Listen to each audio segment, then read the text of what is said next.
All right, we're live, gentlemen.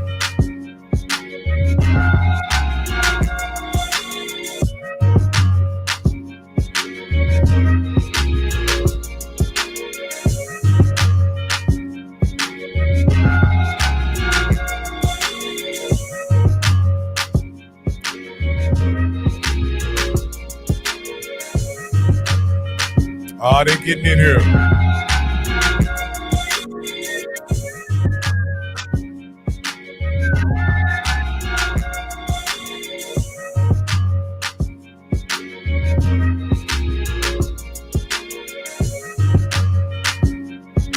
Oh, they jumping in here. We got the stuttering noob in here. We got Emmett Jones, Fangs Up Podcast.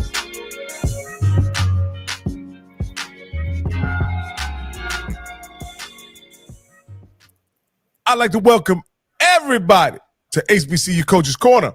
I'm your man, Rocky Miller, along with my co-host, Mr. Stephen Campbell, and our featured host tonight, a man who once in Enna Bena, Mississippi, threw for 6 touchdowns against the vaunted Mississippi Valley Delta Devils, Willie Totten and Jerry Rice. My man, none other than Johnnie Cole.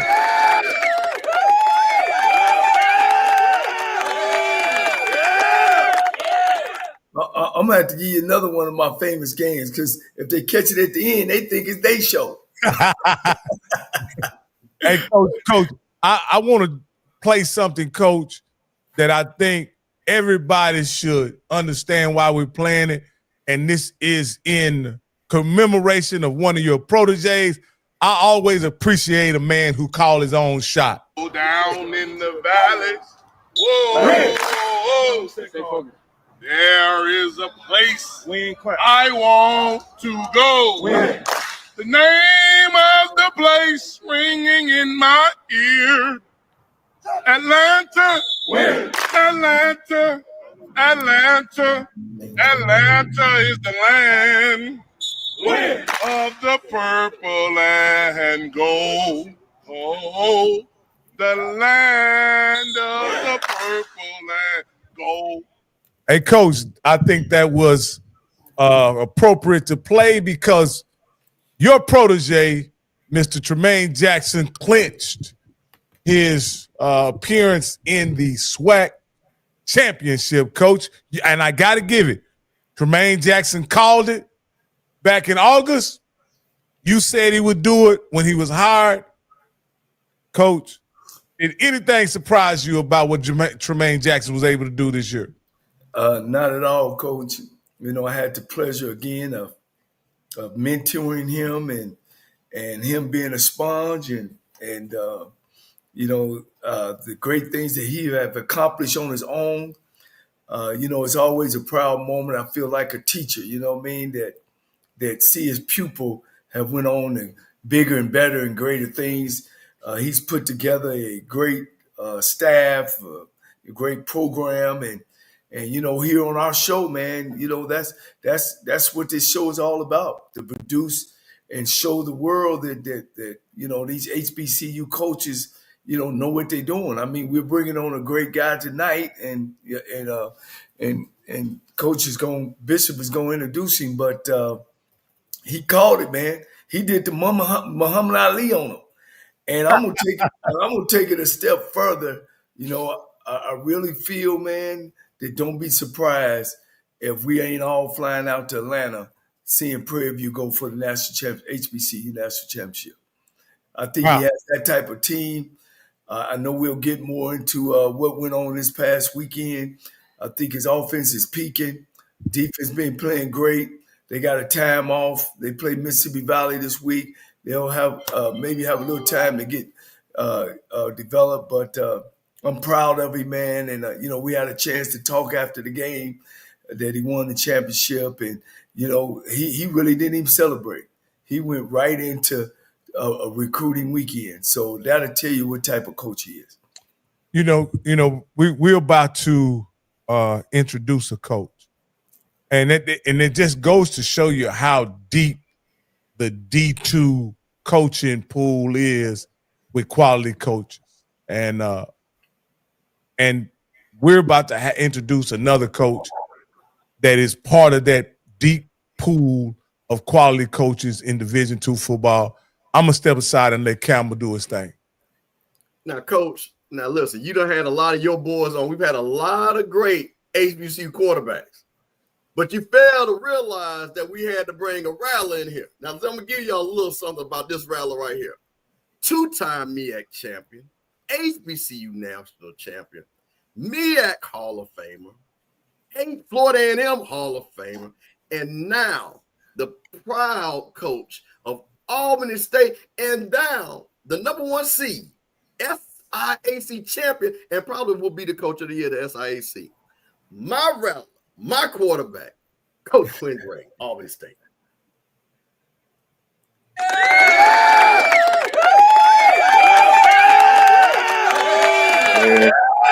Man, I'm trying to figure out who you was just talking about, man. Coach, how you doing, Coach? I'm doing well. Who was he just introducing? Hey, man, listen. Now, Coach, you know we got one motto. We brag different. That's one fact. thing about it. And you know that I'm not gonna listen, man. We'd had that, like I say, I'm from Jackson. I don't know if you know. So we had Superman Kent, we had Bruce Eugene on, all these people, you know what I'm saying, and all these great quarterbacks. But then people, my brother said, whoa, wait a minute now. We got somebody in that lexicon that needs to be actually coaching. I said, man, come on, man. Y'all know I know everybody. I'm gonna track him down. So thanks to my sister, Angela Suggs, and her husband, my coach right here on a nice bike. Coach, what kind of bike was that you was on, Coach? Oh man, that was my Harley, man. I take pride in that thing, man. My wife gave me an opportunity to do something that I love and one of my passions, and that's riding Harley. So that was just one of those evenings that I was able to get away for a little bit and enjoy the evening breeze. Yeah, so Coach rolled up on his Harley after a big win, got to meet him, like I say, face-to-face for the first time, and we've been working on this. And, Coach, I'm super excited because you know what? It worked out perfect because you're now on as the SIAC champion. So I'm glad. So I'm going to pass you off to another Coach of the Year, SIAC coach, because I want the coaches to talk first, and me and you going to get in that rattle business a little bit later. Awesome. Awesome. Coach, man, you part of history of that. 4 Division II HBCU schools going into the tournament. I think you have put your name, and you should be one of the hottest coaches going. You see Prairie View's Tremaine Jackson come from the same Division II and also the same tournament that you're about to be in. Your background, and what you've done.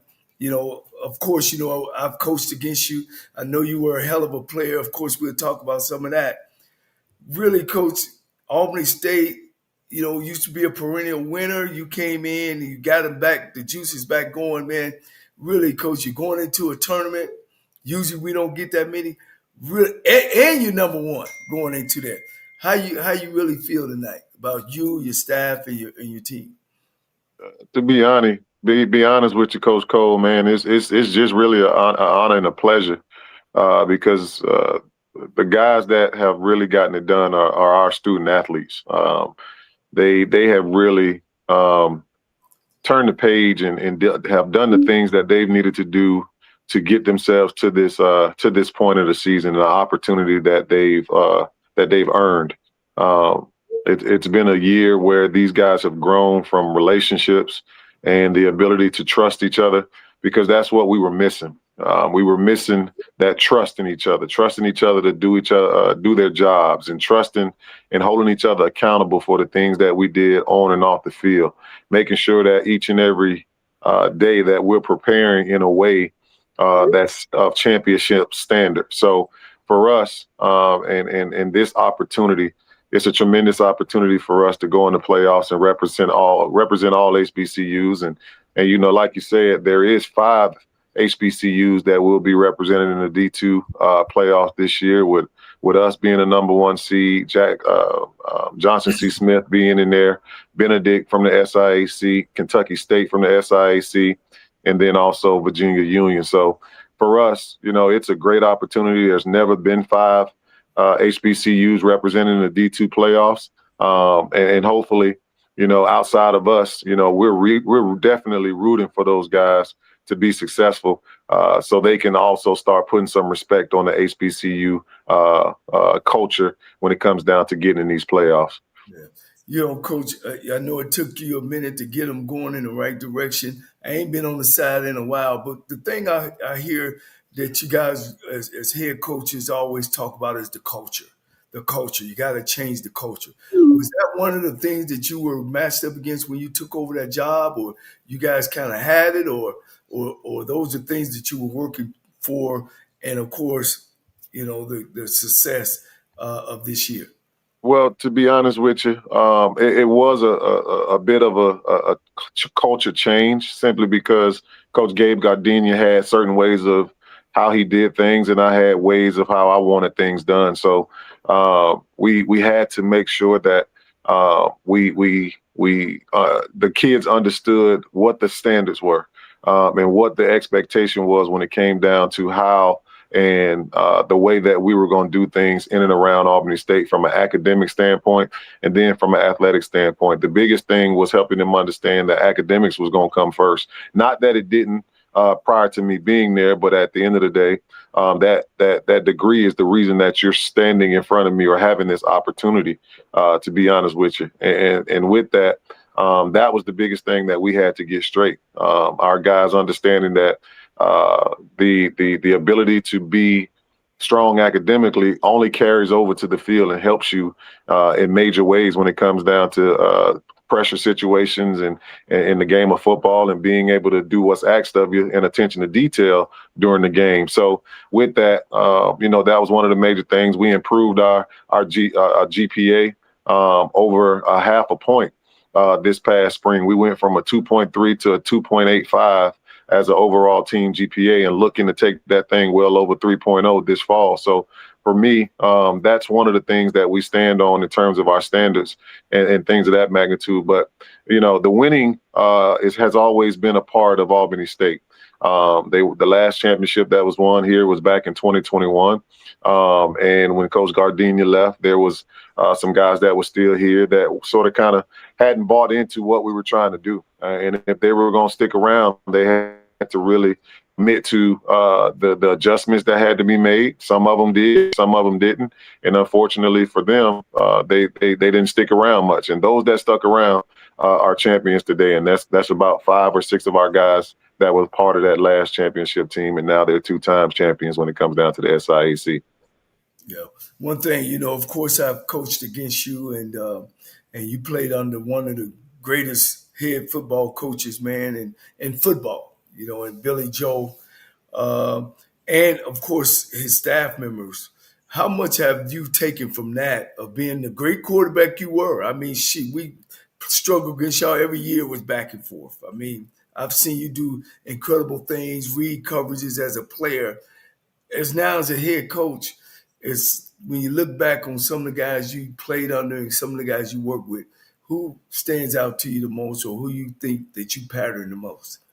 I think, to be honest with you, man, I come from a family of coaches. My dad was a successful high school coach in the South Florida area, which the reason that I got into football. A lot of people don't know or realize that I didn't start playing football until I got in 9th grade, but I was always around the game.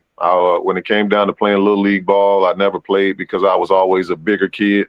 And back then it was about weight and then not necessarily about age. And I was always a bigger kid, and I would have had, at 10 years old, would have had to play with 14, 15-year-olds, and my dad wasn't about to allow that. So when it came down to it, man, some of the bigger influences was my dad. And then once I got older and started getting into the game, it was Coach Joe. Coach Joe, and the way that the tutelage that we got from that man was incredible, to be honest with you. So to be able to teach and get some young 18, 19-year-old men to understand how to call plays versus grown men in terms of defensive coordinators, because Coach Billy Joe got us to a point where we called our own plays in games. I probably can count on two hands how many plays Coach Jimmy Joe, who was our offensive coordinator, or Coach Billy called from the box over my 4 years of being at Florida A&M. So for me, being able to be on the sideline and call plays from the sideline is something that I was able to gain success from as being a collegiate athlete and being under the tutelage of Coach Billy Joe and the things that he's taught me. Obviously, I learned some other things when it came down to organization and scheming from my professional days. But at the end of the day, being able to see a defense and being able to put people in situations and in position to make plays comes from my former head coach, Coach Billy Joe. And to this day, we keep in touch and we talk every now and again. He's over there in Alabama enjoying retirement. But at the end of the day, there's so much of him that's on this, that's connected to this success that we've had as a program that, I owe a lot to him when it comes down to it. Yeah, he's one of the guys I've had on my show as well. One of the things about you guys were so successful offensively coming through. How much do you still use some of the stuff that you've been in? And as you said, just a while ago, you picked things up on the way, or did you just go straight spread? Because you didn't play in the spread offense. So do you kind of mix both together?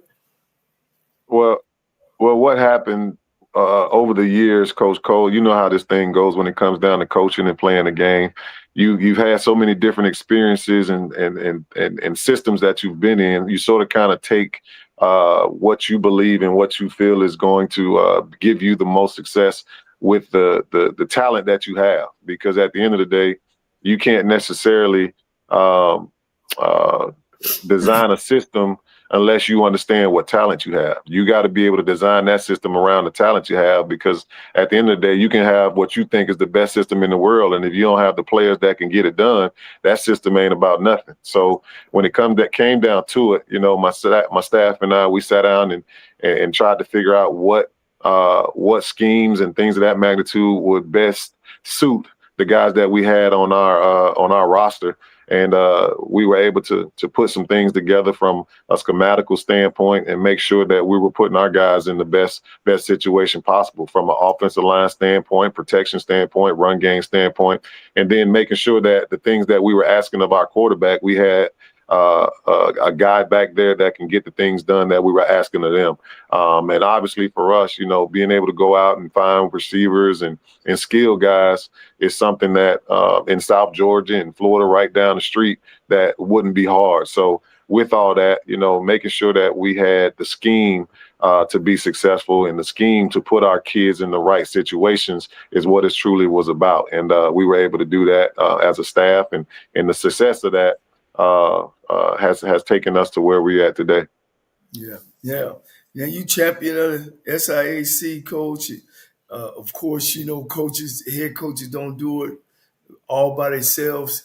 Here's the opportunity, man, to talk about your staff, give them a little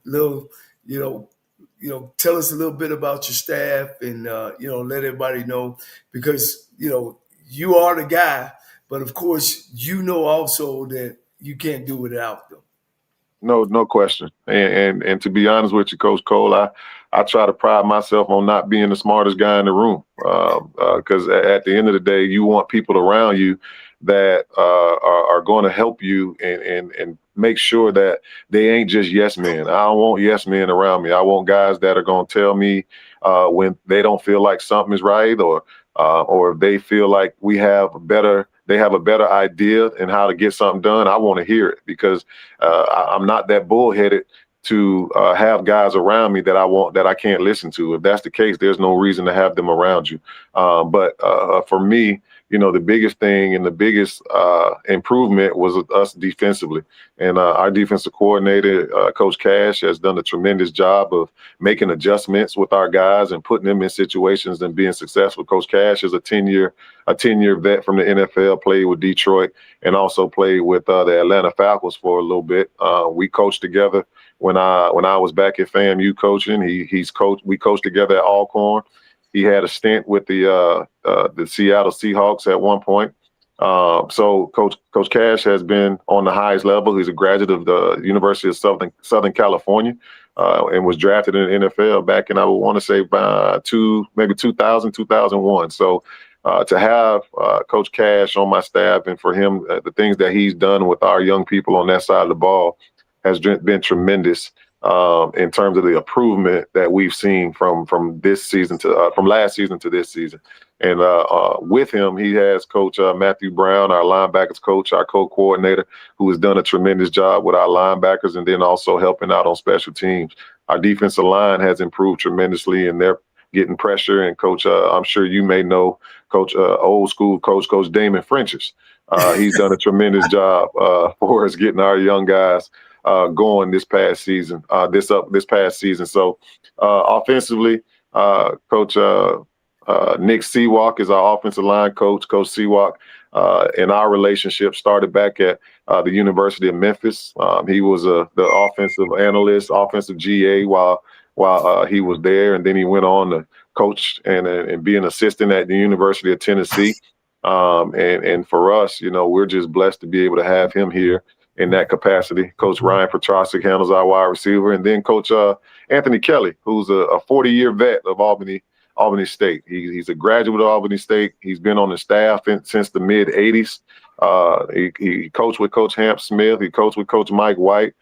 So he knows the inner workings of Albany State and the city here and the community of Albany.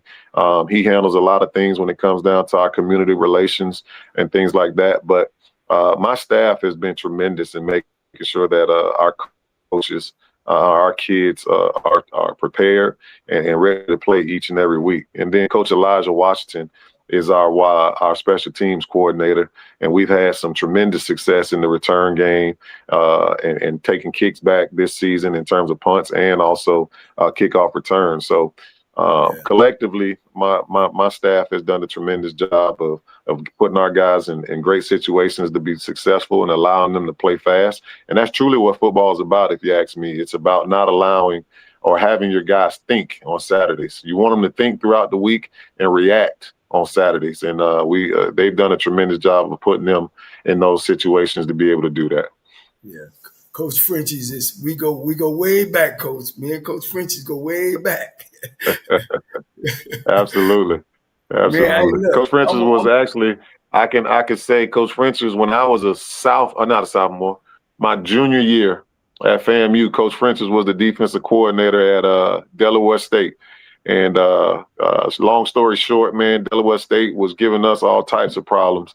And I took a hit and was dazed for a little bit. And then after that, man, I got after Coach Frenchies in that defense and threw 4 touchdowns in the second half, and the rest is history. So, he talks about that all the time. But Coach Frenchies has done a tremendous job with our guys. Hey, he don't text me the last 2 days now. I mean, we that close. He don't text in the last 2 days.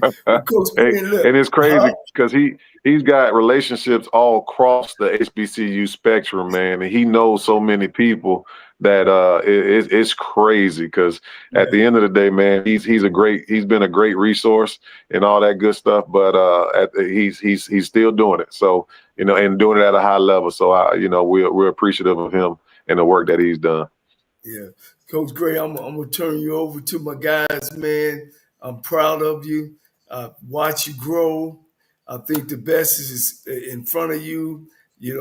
Good luck with Albany State playing Valdosta. I know you'll get after it, man. And you might become the first HBCU and African-American coach to win the Division II championship. We're cheering for you. I sure appreciate it, man. And, for us, the energy and the for our players, everything is in front of us. We have an opportunity as a program right now to tie the most wins in school in a season in school history. And then if we're able to win this one with 11, and then next week, if we're fortunate enough to win this one and go into next week, we'll be trying to win 12, which would be the most wins in a season in school history. So we got things that we're playing for. Not only that, Valdosta put a good beating on us last year in the first game of the season, and we know who they are, they know who we are, and we're looking forward to the challenge. Coach, I want to ask you a question, Rocky. I'm gonna turn it over to you, but you made me think of something. You hear a lot, and especially you've seen the Deshaun Jackson, you've seen to Coach Tremaine Jackson, and everybody's looking about an instant turnaround. But most people will say it's that third year when you finally get your players in, everybody understands the culture. You finished second the last 2 years. Now you go on and win this. What was it, as they say, that third year that everything clicked that really turned this team into a championship team? I think for us, the biggest thing that happened in this program was the trust. The players trusted us as coaches, and we trusted them more as players. And it became more of a player-led team over the last 11 months than any time that we've been here. When it comes down to it, we can motivate them as best we can, but at the end of the day, when they're holding each other accountable for not being on time, and when your captains are getting on guys for not being where they're supposed to be, and you as a coach don't have to say much, then your program is running on easy at that point. And that's what you truly want. You want your captains and your leaders to be able to step up in those roles and make sure that they're bringing those younger guys along to the standards that's been set for the program. So for us, the biggest thing, one of the biggest things is that player-led leadership that's taking place this year. And the other thing, and pardon me for saying this, because I know some people may have an issue, but man, our Lord and Savior is present in our program. And there's no question about it, man. We got a player-led Bible study every Thursday that a lot of our players attend.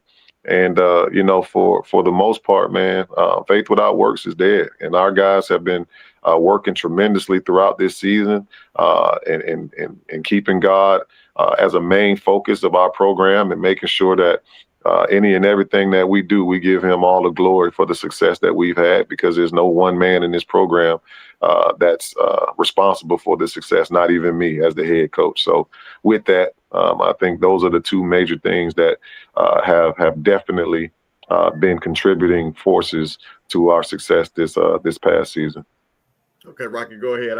I had to get that out because, again, Coach, we just said everybody thinks it's the instant fix. You know what I mean? You got to do it in the first year. But I think, again, patience, and along with the right coach and the right school supporting you, you showing what you're going to do. And I know you're going to keep doing. But we're going to circle back because we got some more questions about that. But I'm going to turn it over to Rocky. Absolutely. Absolutely. I just have a couple questions, Coach. You've coached at FAMU. You also played at FAMU. And we've had several people on our chat here tonight that ask, are you running this? I'm not familiar with it. He says, are you running Billy Joe's Gulf Coast offense? No, I'm not running that particular offense, but there's remnants of it in terms of the speed that we're able to play at and the tempo that we're able to play at. I've learned over the years that the offense that we ran back in the mid to late 90s, early 2000s was kind of revolutionary at that time. Coach Billy Joe was able to come up with some schematics that people just weren't ready for back then. You're talking about an HBCU playing with 4 wide receivers, where defenses back then just didn't have the DBs to be able to keep up with us. And to be honest with you, I think it was my senior year, going into my senior year, where Coach Cole in Tennessee State was able to start catching up with us, and they actually beat us my senior year because they realized what it was that we were trying to do schematically, and we just basically put big linebackers in bad situations in the passing game. You know what I mean? So when they started putting smaller guys on the field, we decided to run the ball more. So it was a cat and mouse game when it came down to the Gulf Coast offense. And Coach Billy was a mastermind at putting us in situations to take advantage of what the defense wasn't able to do. So for us, and that was the beauty of the offense. We could line up and we could snap the ball within 10 seconds of the play being dead. And we could run the ball, we could pass the ball. It was taking what the defense gave us.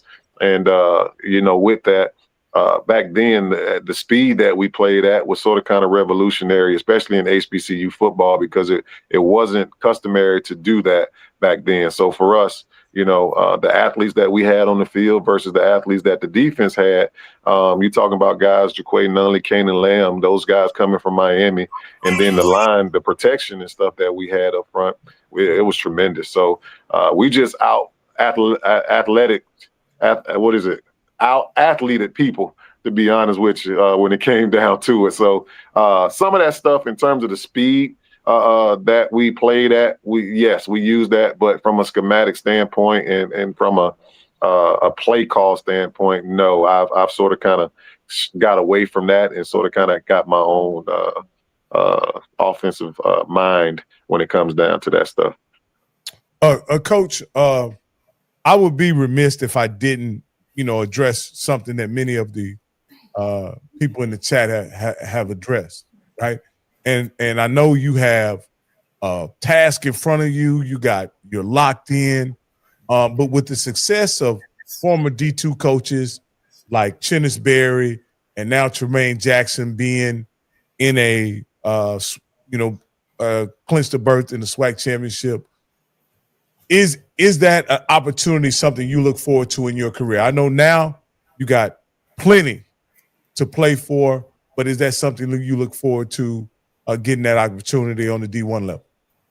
To be honest with you, Rock, man, I look forward to the opportunity to get my guys prepared for whatever's next. And as Tremaine Jackson said so eloquently, winning breeds favor, to be honest with you. And when you win, that attracts certain things. And at the end of the day, my guys and my coaches have put us in a situation to be successful and win the conference championship. Now, what I will say is, everybody has dreams and aspirations, but for me, until those opportunities present itself, because none of that has, I'm locked in with Albany State and where I'm at, and my feet are planted here until further notice.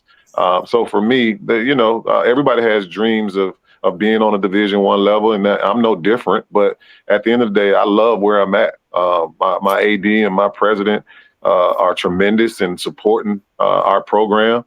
The facilities and what they do for our program has been top notch. So for me, it's going to be hard to get away from that, because at the end of the day, we're winning. I got the program where I want it to be. And right now, we got a great opportunity to go into the Division II playoffs and make some noise. Absolutely, Coach. And speaking about your team, Coach, you have a dynamic quarterback that went to FAMU and was able to do some things at that level. We also saw Chennis Berry and Tremaine Jackson, for that matter, take some players from their D2 program up to Division I, and those guys were able to perform, right? With the showing that you guys had at FAMU, what do you see as a talent evaluator? What is the biggest difference between a D2 player and a FCS or Division I player? Because we've seen it work. Those players work. Or is there much difference in your eyes? I think when it truly comes down to it, you hear the cliche of, the trenches. And to be honest with you, the way things are going these days with the transfer portal and things like that, that is typically the major difference when it comes down to the Division II and FCS and Group of 5 levels. The offensive line play, the defensive line play, the athletes that are now playing defense are a lot more is a lot more athletic than when we played the game. So for us, the ability to compete speaks volumes to the work and the recruiting that we do. Because to be honest with you, Rock, there's a lot more quality kids available on the high school level than ever before. Because a lot of those kids would have gotten snatched up by Group of 5 and FCS schools in the past. But with the advent of the portal, and the pressures of having to win now, a lot of these coaches overlook some of the better talent on the high school levels that deserves opportunities and deserves to be developed. And for us, that talent that gets overlooked, we don't have an issue with bringing a kid in and letting them develop for a year and things of that magnitude. And if they can come here and to be honest with you, over the last 2 years, 3 years that we've been here, we've always had at least 3 or 4 freshmen that came right in and played because their level of play has been higher because of the level of player and talent that we're able to get because of the portal. So for us, being able to go down to a FAMU or a SWAC school and compete is in our favor simply because we have a greater level of talent than we would have been able to get in years prior. So for that, we definitely do our due diligence in our evaluations of talent, and we do our due diligence when it comes down to the portal as well. Because at the end of the day, we don't use the portal as much because we're able to get a better or more quality kid that we feel can come in here and not want to transfer because of the experience that they have here at Albany State. And the fact that we gave them an opportunity and they felt like they were looked over and things of that magnitude. And that's not to say 2-3 years down the road, they come here and do some great things that somebody may not come here and offer them some money. And if that happens, we wish them well because they've earned that and they may deserve it. But at the end of the day, we definitely do our due diligence in recruiting better talent from the high schools and developing that talent and making sure that, if somebody does come knocking on their door, they're prepared for those opportunities because we've done the work to get them where they are, hopefully from a football standpoint and an academic standpoint. So for us, being able to compete with those schools is nothing more than us being able to accrue some better talent from the high school levels and then also sprinkle in some talent from the portal as well. Coach, you're very perceptive because you actually answered the next question I was going to have. But the last thing I want to ask you is, has your program experienced a lot of defections over the past 3 years of guys going up to Division I or transferring out to other programs? To be honest with you, no, we haven't. We've had Jari Turner, who was a corner that played tremendously down at FAMU back in 2021. He went Division I. There was a couple of other guys that decided that they were going to leave. One of them begged to come back, but as I tell them, if you decide to get in the portal, then you made a decision that you didn't want to be here. To be honest with you. But we haven't had a mass exodus of players. Over the last 3 years, we've probably had 3 to 4 guys that decided they wanted to test the portal. Now, that's not to say that we didn't suggest some guys get in the portal because maybe they just didn't fit the bill or they weren't living up to the standards of Albany State and what we were setting for our program. But we haven't had much action when it comes down to people leaving Albany State, because again, we take pride in the experience that we provide for these student athletes here, the academics and the education that we provide for these student athletes. And then on top of that, they know and understand that we love them here generally, and they know that we care. And you can tell in the way that they play for each other and the love that they show for each other on Saturdays each and every week. Hey, Coach, that sounds amazing. Coach, occasionally here on HBCU Coaches Corner, we have what we call surprise guest, Coach. And we had to bring a guy up. And this is Coach Cole's doing. This ain't Coach Campbell's doing. This is Coach Cole's doing. Coach Cole, take it from here. Frenchie, what's up, man? What's going on? Coach, you the legend, man. And look, you got all these mentees, man. And I just had to make sure that Coach understood our relationship, but just how great you are, the places you've been, and you're always going somewhere winning championships. Coach, I just want to bring Coach Frenchie on you know, I appreciate you taking care of him, bringing him onto your staff. And man, this guy, we've been talking for what, 30 years, Coach, probably? See, now you telling my age, everybody. See, there you go.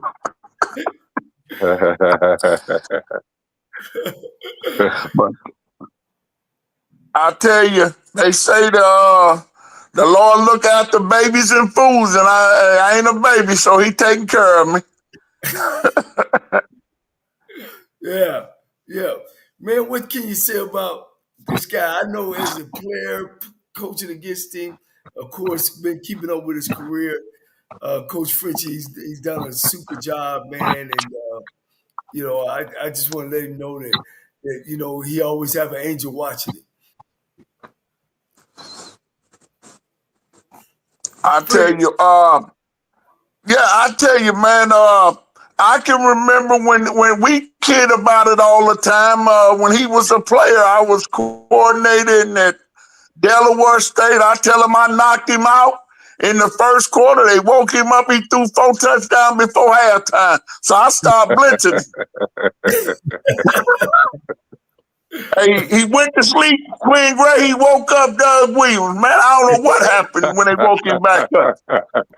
I had to stop blitzing him, though. But I tell you what, now, I'm going to be honest with you. I've been in this thing so long that what I enjoy now, being in it so long, to see the Trey Olivers. I recruited Trey Oliver from Tabb High School in Virginia. I signed him to his national letter of intent. Sean Gibbs, I signed him out of Owens High School in North Carolina. And Adrian Jones played for us at Central. And to see Quinn now head coaching. I don't know if I've been in it too long, but it's good to see these guys. Because when you first saw them, you know, they were young men trying to find their way, and now they're leading young men. So, you know, it's kind of the circle of life thing, and it's a proud moment. You know, I talk to Coach Little all the time, and Sam Washington say, you know what, we did good by these guys. And it's as an older coach and been in it so long, it's fun to see these guys that you saw them when they were players. You know what I mean? And now you see them grow in. And their fathers and their leading programs, it's a special thing, man. And I've been blessed enough to see it happen several times. And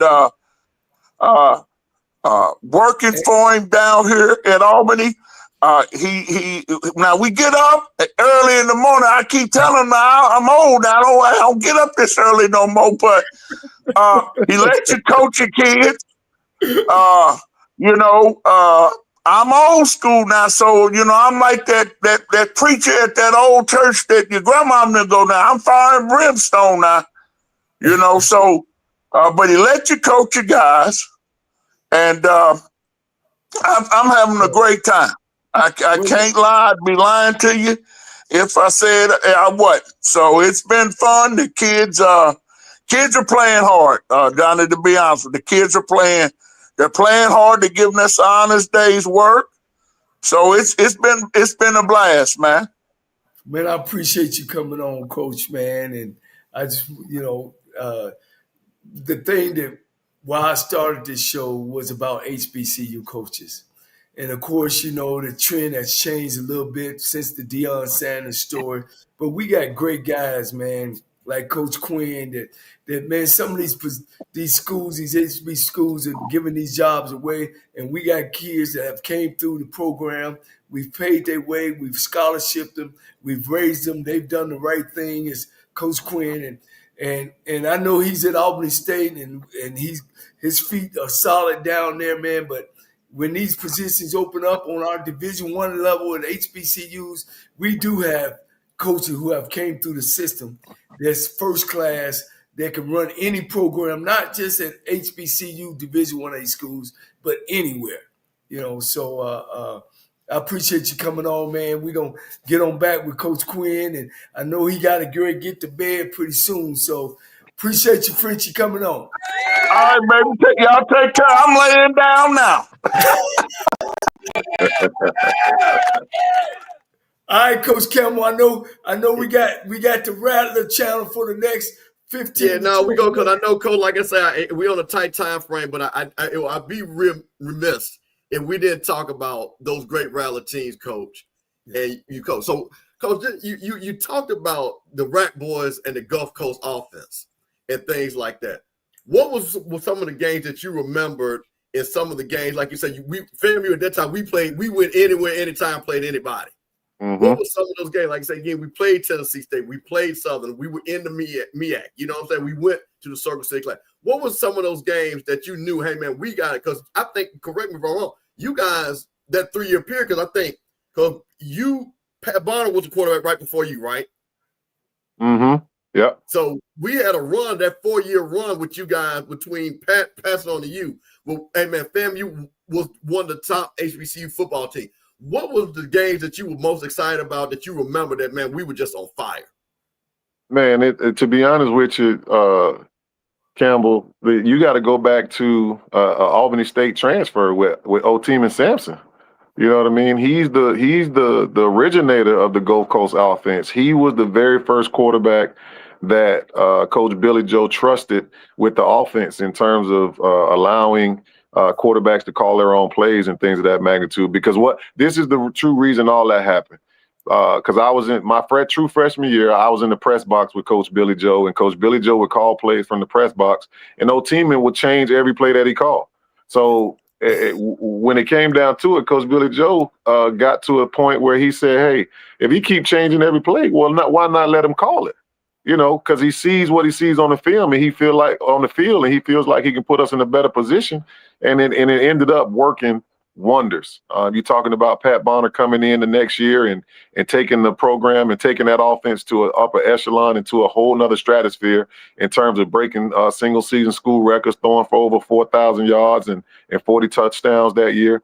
You're talking about just a tremendous jump in what we were able to do as a program from an offensive standpoint. And on top of that, we had a stingy defense as well with Oric Johnson and all the Johnson brothers and, things like that. So for us, those games against Tennessee State, I don't know if Coach Cole remember back in 1997 when they came down, it had to be 110 degrees. We played at 1 o'clock down there in the snake pit. But that was the start of what I thought was one of the better HBCU classics or games when we played Tennessee State each and every year. So I think HBCUs, I know the conferences are a little bit different now, but those traditional games, FAMU playing Southern every year, FAMU playing Grambling every year, Tennessee State playing Jackson State, those games have to be games that we play each and every year. You know what I mean? Hampton to A&T going to the CAA. That ain't who we are, in my opinion. Now they have the right to do what they choose to do. But at the end of the day, we take pride in what we do as HBCUs. If you ask me, there needs to be a playoff for the Celebration Bowl and just not the two champions, just like they do for the college football playoff. Get us an HBCU playoff so we can play that thing out. Because on any given Saturday, anybody can get beat, as you saw with Grambling and Jackson State. So if you got a playoff, man, you get you a 2 or 3 week playoff that leads up to the Celebration Bowl, then so be it. You know what I mean? But at the end of the day, man, those traditional games and those classics and things of that magnitude, you're talking about, you don't see much from the Circle City Classic in Indianapolis. Those classics that everybody used to look forward to. I remember my senior year. My junior year, we went down to Indianapolis and played Grambling. They beat us 12-10, Scotty Anderson and all those guys. And the next year, unfortunately, we were supposed to play in Cincinnati, but that's when 9/11 happened. So, those games, man, people used to look forward to those games and have fun at those games because they meant so much to the culture. And for me, man, all I can remember all our games when it never failed through my career at FAMU. Every time we played Southern, if we played them at Bragg Stadium, we blew them out. And if we played them at Mumford, it was a 2 or 1 point game. It was a 49-50 game or a 48-49 game. It never failed. but you always look forward to playing those rivalry games because you knew the crowd was going to be there and the energy that was going to be in that stadium that night was going to be second to none. So, man, I got a lot of games that I can remember, but just the overall HBCU experience when it came down to those classics and those rivalries, I'll never forget. Coach. Well, hold on one thing. Hold on, Rocky. I want to ask you one question because a big thing, and Coach French made me think about this. You, T.C. Taylor, Chennis Berry, Trey Oliver, Eddie Robinson, Coach Tremaine Jackson, you guys all played. You guys ain't celebrities. What is it? Because if I start stacking up your names compared to quote unquote the celebrities, it's more of you guys than the celebrities. What is it that made you guys and people kind of overlooking the fact that you guys played, breathed it? What do you think makes you guys and all these coaches I just named successful, being who and what you are? I think for us, we went through the process. We took our times and did it. Not saying that what they're doing isn't the right way, because the opportunities that they have is the opportunities that they have. You know what I mean? And nobody is against those opportunities. But when it comes down to the Chennis Berries and myself and TC Taylor's, it's just a situation where it's different roads that have been taken. You know what I mean? Because some guys are getting opportunities because of what they did on a professional level, and we are getting our opportunities because of the work that we put in. You know what I mean? So for us, it may mean a whole lot more to us because we're engulfed in this culture, in the HBCU culture. I come from FAMU. I grew up at FAMU. I became a man at FAMU. I've worked at HBCUs majority of my coaching career. And for me, it has a different meaning because at the end of the day, when these guys leave these HBCUs and they get maybe other opportunities because they've used the HBCU as a stepping stone, a lot of times they ain't gonna look back at these HBCUs and do nothing for them. For us, for me, giving back to my university, and if it came down to it, at the end of the day, I'll always give back to Albany State now because there's some things here, people here that I love, and there's some things about this university that I'll never ever forget or allow to come out of my memory. But for us, we've stood the test of time of doing things the right way, going through the process. You hear Coach Berry say it all the time. Mailman got to go to work, right? He said all the time to his guys. So at the end of the day, man, that the coaches that have stood the test of time and gone through the process and earned the things that they're doing, kudos to them because that's what we know. Because coming through a HBCU, you've always known that you got to work for what you get, and that's what we've done as coaches, and we knew that because we did the same thing as players. Now, Coach Quinn, I have to address something that you said on the show. You just created a Black college football playoff system. My question is, are we going to invite D2 schools, and how many D2 schools are we going to invite? If we do? At the end of the day, you got to look at the quality of play, to be honest with you. Are these D2 schools competing with these D1 schools? You got to look at the ability that or the game that we went and played with the FAMUs. Now, according to some people, FAMU ain't the FAMU of old, but at the end of the day, they still got some of that talent that they've had over the last several years. And at the end of the day, you got a Kentucky State that went and took Grambling to overtime this past year. And to me, they probably should have. The way that game ended, that ain't my business. But I thought they sort of kind of got holes there at the end. But at the end of the day, if you got Division II teams that can play quality football, because I to be honest with you, Savannah State went down there and played South Carolina State pretty tough early on, and it got a little ugly late. But these Division II schools are so slowly closing that gap in terms of the competition with some of these Division I schools in terms of the level of play. And when it comes down to it, I think if we're given the opportunity, as I told you, on any given Saturday, somebody can get beat. And if these Division twos have the opportunity, I don't think they'll turn them down to go play those guys in those situations to have an opportunity to be an outright national champion in the HBCU realm. The last thing I'll say, because I remember a Texas Southern team that actually won the Black College Heritage Bowl. They got clipped in that same year. They got clipped by Tuskegee. And I think the coach that was coaching that Texas Southern team is on this screen. Oh, Lord. Oh, Lord. So at the end of the day, you talking about, just think about it. Albany State, the last time before 21, the last time Albany State and FAMU played, Albany State beat FAMU. And Tuskegee, you're talking about a few years back, were the proverbial HBCU champions, I think back in the early 2000s and things of that magnitude, because they had Division I talent on that team and they were beating the brakes off everybody. So, you know, when it comes down to it, man, these Division II schools and the talent again that we're able to recruit and bring into our programs is a lot better than what you were able to bring in years ago. Because you find now, like let's just say for instance with Valdosta this week, man, they got over 58 transfers on their roster, whereas for us we got like 8 to 10 at the most. How many and you know, they got, Coach? If they got 58 transfers, how many scholarships they got?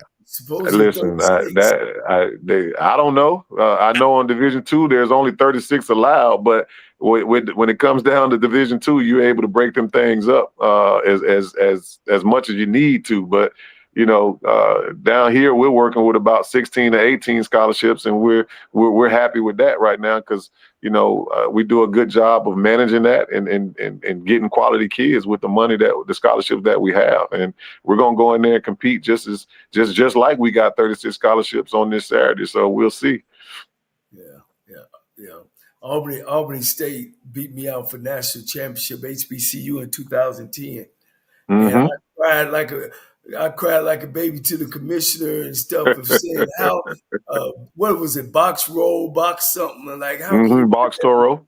Yeah, how can you get them the national championship over us when we played UConn and all these Division I schools? How can y'all just get them the championship when they only played about 3 schools that had winning records? But right. I lost to Tuskegee, Coach. We lost to Tuskegee. Exactly. But Tuskegee is a winning program just like Albany State is. That's a fact. Ain't no question. But, it is what it is. I mean, I kind of like it. Put together maybe 8 teams. It's something to talk about. That's a fact. That's an absolute fact. But one of the things, Coach Quinn, that I started this show about talking about HBCU coaches, man. And you are one of the ones that I'm talking about. I'm against celebrity coaches. I'm the youngest of 9 kids, and I believe in doing things the right way. Paving your way to get where you get. And most of the time, when you get something for free, you don't respect it anyway. And I've been around this conference for over 40 years. And I can say that I've seen professional football players or professional NFL players that come in and take over these programs and do nothing. Of course, we know we in the Deion Sanders season or era that he had set a standard. But those standards still hadn't been met. But what happens is we choose to go to HBCU schools. Right. We could have went somewhere else. And we don't fed you, we don't clothe you, we don't scholarship you, we don't taught you everything. And for us to give away some of these jobs, because we only got 40. We only got 40 jobs, man. And they sure ain't giving us no jobs up there. They ain't even giving their own jobs. So that's one of my cries of guys like you that deserve to be in one of these Division I programs. No shade on Albany State, but I just think that when we do that, when we let folks jump the gun, because jump the line, because they're not jumping the line elsewhere. They only jump the line when it comes to HBCUs. And to me, when you do that, man, I think it's a shame and it's a disgrace, and it's saying that we're not good enough. And I know we are. That's an absolute fact. There have been quality coaches that have come through the ranks and definitely put their time in that are deserving. When it comes down to it, this coaching thing these days sometimes has become more about money and what they can bring in from a monetary standpoint than what they can do for the program and in terms of growing and developing young men. And not to say that these guys aren't developing young men or anything like that, but at the end of the day, you got some real guys that are program builders that can definitely take these programs to another level if given the opportunity. But like you say, it's different strokes for different folks these days. And unfortunately for the coaches that have taken the long road, some of those opportunities are garnished because of the celebrity coaches. And again, I to each his own. At the end of the day, I know for me, I'm going to put the work in and make sure that I'm planted where my feet are and do the job that's asked of me and make sure that my young men are prepared for life, not just a game of football. But when it comes down to it, these universities, presidents, and athletic directors have decisions to make that are what's best for their programs. And when they make those decisions, I would hope that they're making those decisions based on faith and making sure that they're putting their programs in the right situations. Well, Coach, man, you guys, I know you got, man, shit, 4 o'clock. Damn, Coach, you get up early, baby. Yeah, man. We get 4 o'clock. That alarm goes off. 5 a.m. We're in meetings, and 6:30 we're on the practice field, and we're done by 9. So at the end of the day, man, we do it in such a way that it allows our young people to get their academics in for the rest of the day. You know what I mean? We don't bother them after that till about 5 p.m. where we get our meetings and we go over our practice and all that good stuff. But it allows them to do whatever it is that they need to do from an academic standpoint, get their nutrition, and then also get the treatment and all that good stuff that they need in those 10 hours or so that they'll have throughout the day. But, it's strategic. Our guys are on a routine. And I think that's one of the other things that have really helped us in terms of success, making sure that our guys know each and every day what it is that's required of them to get them going. So they love the routine. They're in tune with it. And that's what we do.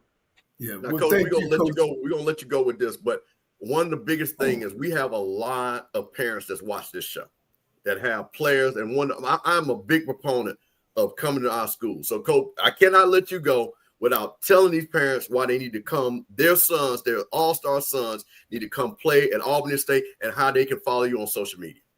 Well, first of all, they can, in terms of social media, I'm on Twitter at Coach Q Gray on social media, and on Twitter, and then it's at QG5 on Instagram, and it's Coach Q Gray on Twitter, and it's at QG5 on Instagram. And then if they real those old school parents that got Facebook, it's just Quinn Gray on Facebook.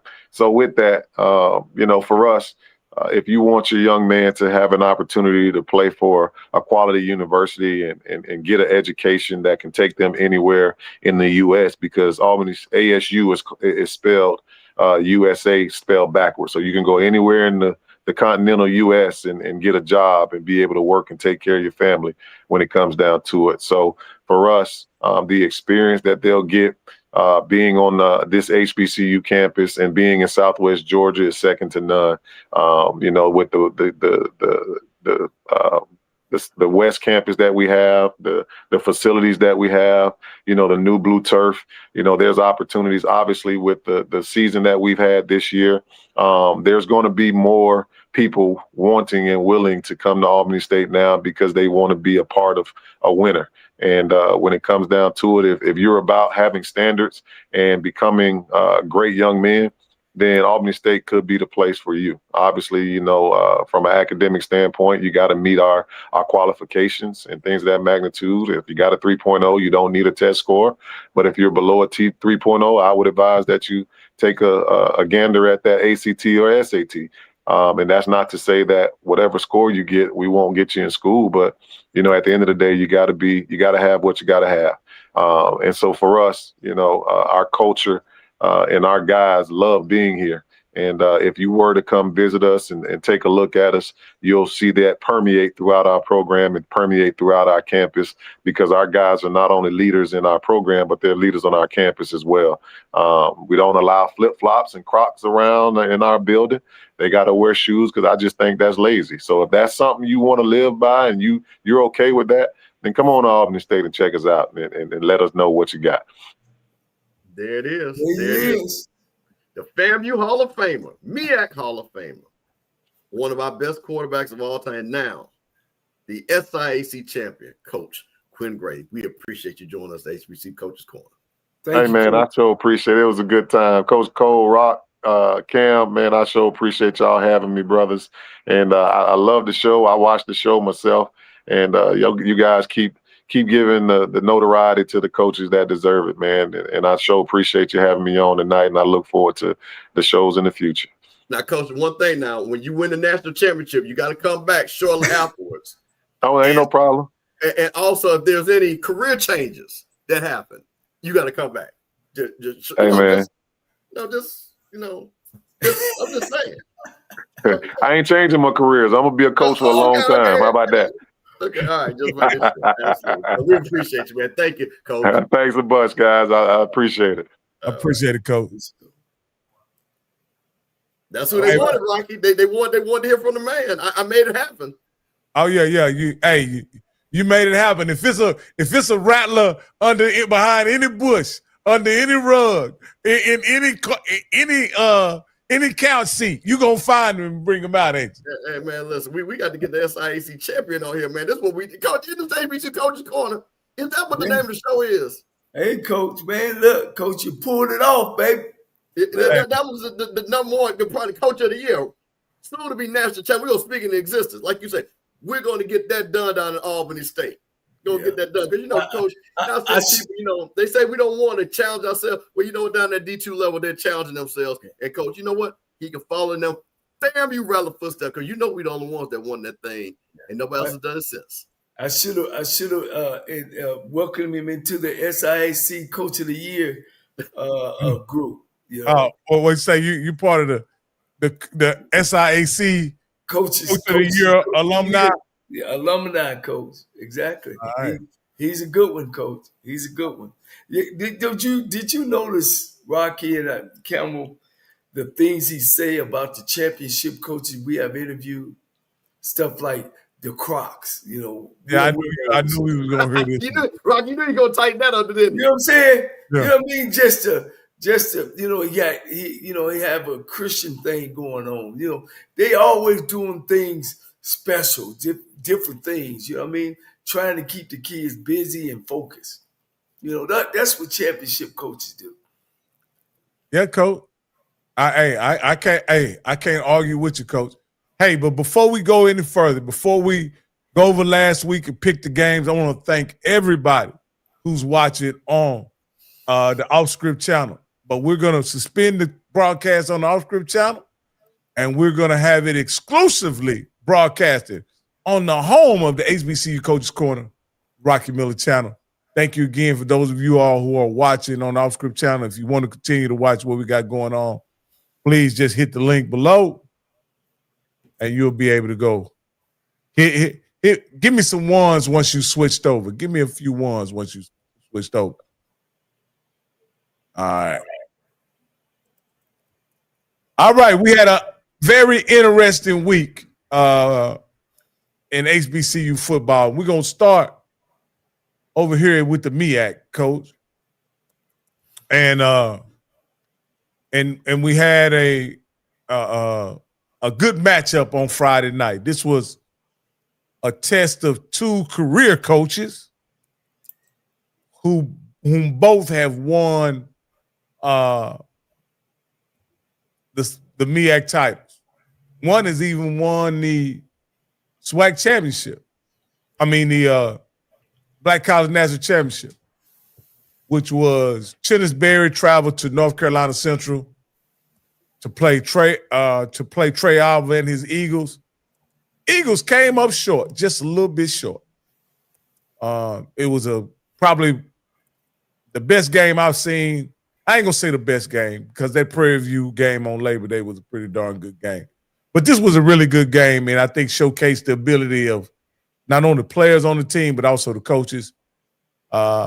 It went kind of how I think we all said it would. South Carolina had the better team. They won. What do you guys think about how the game turned out? Well, one of the things that North Carolina Central's Achilles heel, do you got the stat line on that? Go to the box. Yeah. The team stat. Team stats. Yeah, you just had it. When you look at total yardage and rushing yardage, one of the things that we always said that they had, that was one of their Achilles is to be able to stop the run. If you go up a little bit rushing, yeah. There's 140. They gave up 140. Yeah. I mean, as an offense, you want to have 150. So when you got 140, you good. I mean, that means you moving the ball. And being successful running the ball helps your passing game a lot. With riding, with the play action, throwing the ball. As you see, South Carolina State hit a big post route off the play action fake, and that's the thing that's been, to me, North Carolina Central's Achilles heel is stopping the run. I think they've had 2 years of that, and I know that Trey Oliver has got to do something about that when it comes down to recruiting. They got to get some big people up in there so they help them stop the run. What about you, Campbell? Well, here's my thing. And of course, we shout out to everybody, did the watch party, started out. Zoe joined us late. I watched this whole game. And the thing that I did not understand about Trey Oliver, and Trey Oliver was a great coach, but this is a championship game. And I did not understand him taking Walker Harris out to try to run plays. And those 2 times he did it, they were negative plays that then put Walker Harris behind the chain to try to make a play. This player could be the conference player of the year. I just don't understand why you take the potential conference player of the year out the game. Again, he's a great coach, way better than what I will because I've never coached on that level. But I just thought that sometimes you outthink and you got to do what you do best. Run that ball, let Walker Harris make plays. And because those were big pivotal moments when they did not get to turn those in the first downs as we watch the game. And you guys know, as I said, this right here is a really dangerous thing that he's doing. And, of course, they started because Chennis Berry being the great coach he was like, that guy's not going to throw the ball. He's not going to throw it. So they stacked the line, put him at 3rd and 10, and then they punted the ball, and then South Carolina State comes right back and scores. Another thing, too, we got to give Chennis Berry credit. And like I say, that crown is sitting on his head as the best HBCU football coach out there right now. Because his game plan and him just understand that onside kick was just brilliant at the time that he needed to do it. And also for him and his quarterback, I know, utterly caught hell after that game. But Chennis did not, when that boy strolled and thought he had scored, and shout out to North Carolina Central who played until the whistle, and that cornerback laid his ass out where he didn't score. But Chennis didn't panic. They still stopped him and came back and scored. So, I just think that's one of those games. And also, this is one of those things with Central. Now you see South Carolina State, which I've always told people, they don't get enough respect for being a blue blood program. Now you're seeing Deshaun Jackson coming in. Michael Vick might be able to turn around. Now it ain't just one game you win to get to the Celebration Bowl now. There's a whole lot. And so I want those people at North Carolina Central to understand it's gotten a little bit tougher, but Chennis Berry is always going to be in it. Yeah, Coach, I thought, I didn't get to see a lot of the game, but I did watch some of it down the stretch. And I just thought Chennis Berry's willingness to stick with the running game, even though it wasn't tremendously effective, but he was able to stick with it. And the thing that surprised me, Coach, and Campbell, I didn't watch. What do you think about the fact that Walker Harris wasn't able to sustain drives passing the ball. He just seemed like he was off, or he wasn't able to commit those, execute those passes in critical situations to sustain drives, to keep drives going, especially down the stretch in the fourth quarter. Well, see, this goes back to my, Coach, and what Coach, I'll just say this, but this goes back to my point about every play is an opportunity, and you can't take him out of the game when that limits an opportunity for him to make a play. And again, does that throw him off? Does that, mess with the continuity of the offense? But also, let's give credit to the coaching that South Carolina State did. They came in that game prepared to win it, and they did the exact same thing they did last year. They got up on them, they punched them in the mouth, and then what happened? Central had to try to dig out a hole, and once again, they didn't have enough time to dig out the hole. Now, this man talking about I'm always on Walker Harris' neck, man. I'm not on Walker Harris' neck. I'm just looking at what happened in the game, and then on third down when they were trying to pass the ball. Now, granted, I agree with Campbell. He got put in some third and long situations, but nevertheless, he wasn't able to execute them. They were 5 and 13 on third down. And what do you think about that, Coach? 5 and 13 on. Well, once again, I when I look at the stats, I look deep into it. South Carolina State was averaging 3.6 yards a carry. That means they always was in short yardage situations. So that means the play calling is different. As if when you look at Central, they were 3.1, meaning they were behind the sticks a little bit.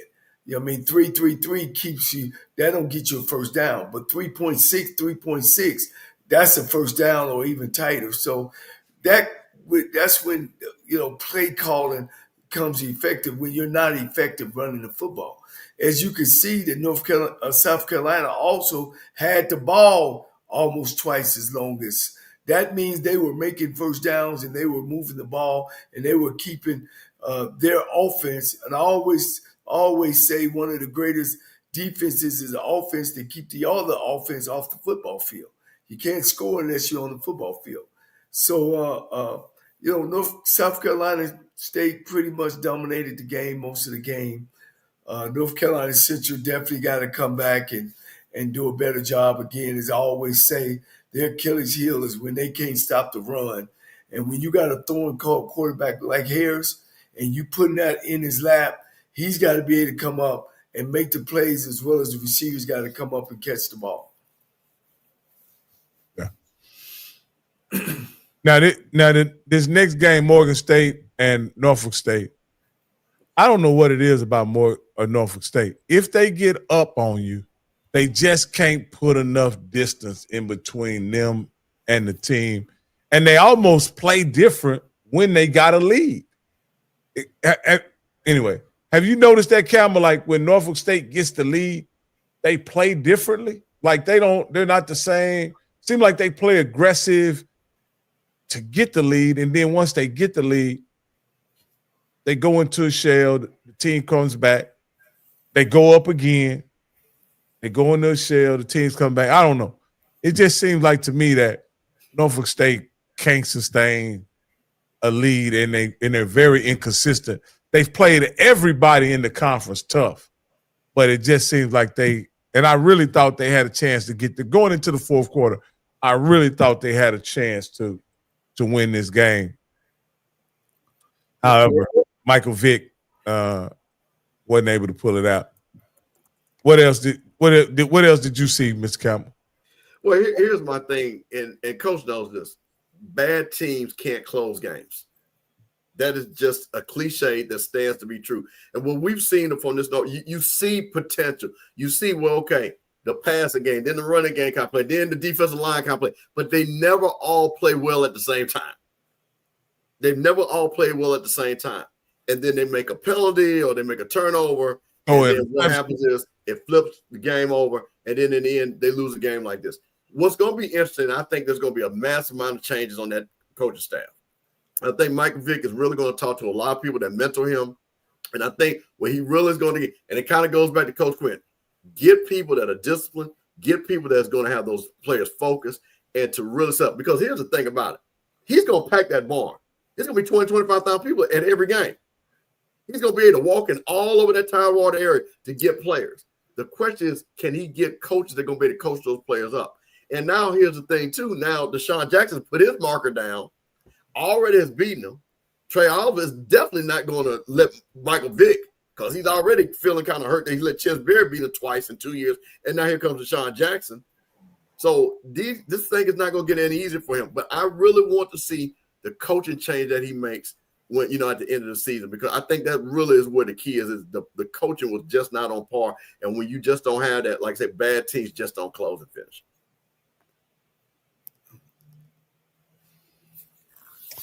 Oh man, y'all tripping, man. Rocket going to take Campbell Cole, Walker Harris. To be honest with you, Zach, there may be some truth to that. We just won't have McCoy throwing the ball. Here we go. But anything you want to add to this, Coach? This Norfolk Morgan State game? Coach, the game is 60 minutes, man. And, just as it was a bad loss for Norfolk, it was a good win for Morgan State because they need it, man. I mean, they struggle offense, I think, since Coach Wilson was the coach, named the coach, to be able to score consistently.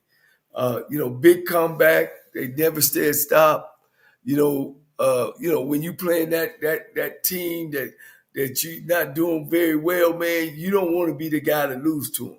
So hats off to Morgan State at the end of the year. Both of them wasn't playing for nothing, but it was a good game, and that's a tribute to both head coaches. Absolutely. And this game was this next game, Howard at Delaware. It was a bit tighter than I thought it would be, but I think at the same time, Delaware State controlled this game from start to finish, in my opinion. What did you think, Campbell? Well, here was one of those games. I was watching this game, and I texted you guys. I said, Howard is in this game. But one of the things that, Deshaun Jackson talked about, Kim, I teach my players how to win. Most of the players on my team have not been on a winning team.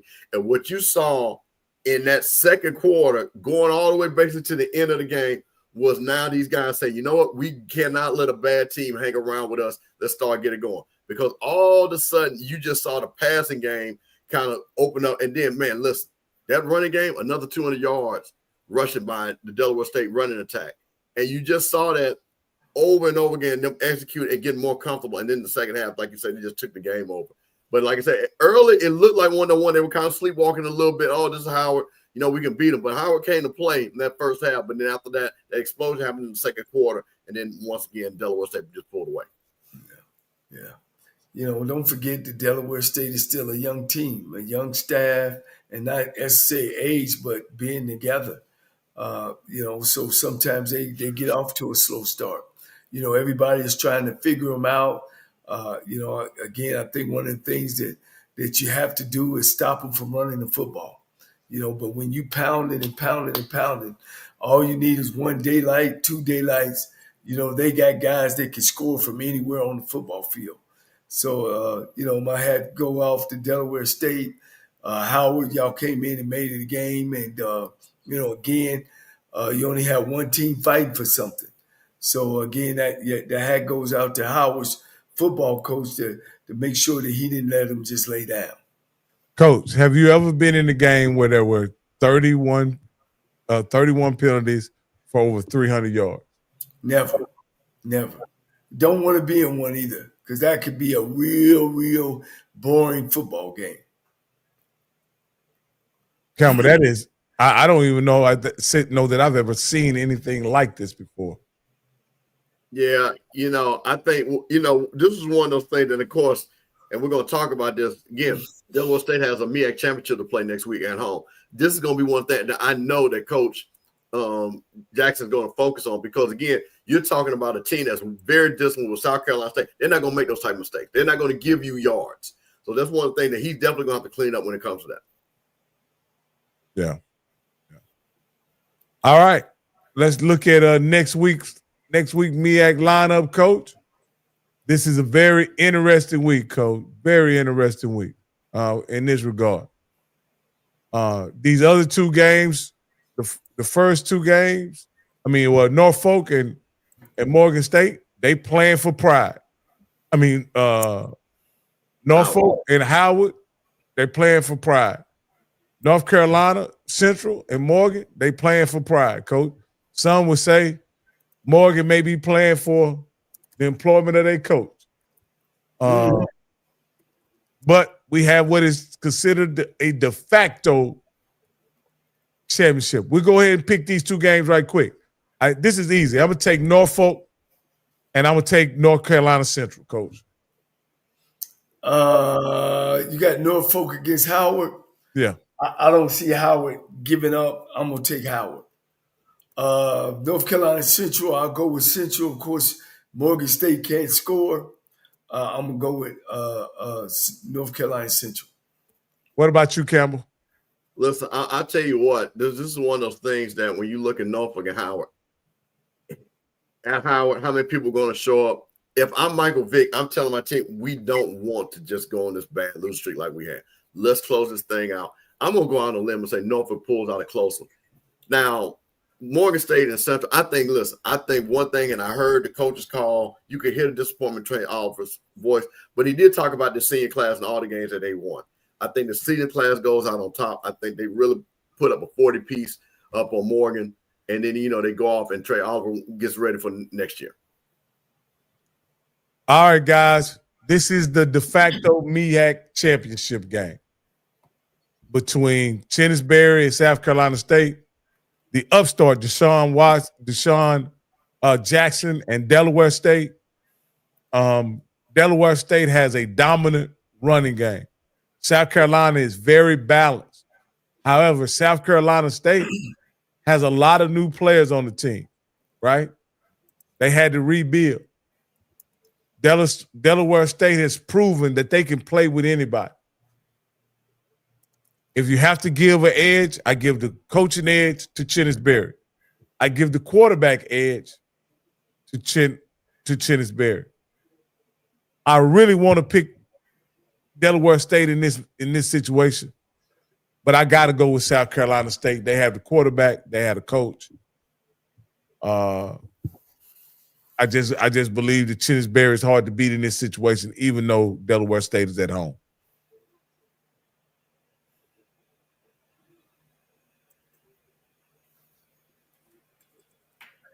I guess I go, Coach. Look like he's looking at something. Hey, listen. Here's the thing, and I put Coach Quinn on the spot because I think it's very important to talk about one thing. The coaches that are successful know what it looks like. They played it, they smelled it, they understand it. Chennisberry has. He's been on championship staffs. He's a championship conference winning coach. Sean Jackson, who I think has done a masterful job putting together a staff, getting players to believe.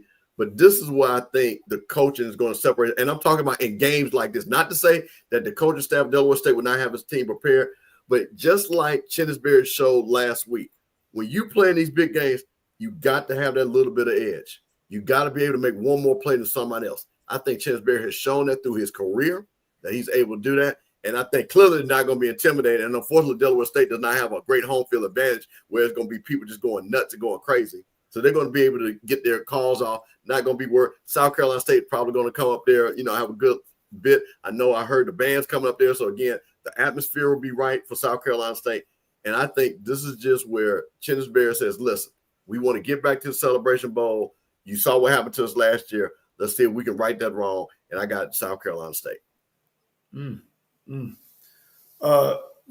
Coaching wise, of course, Chennisberry been around a lot longer.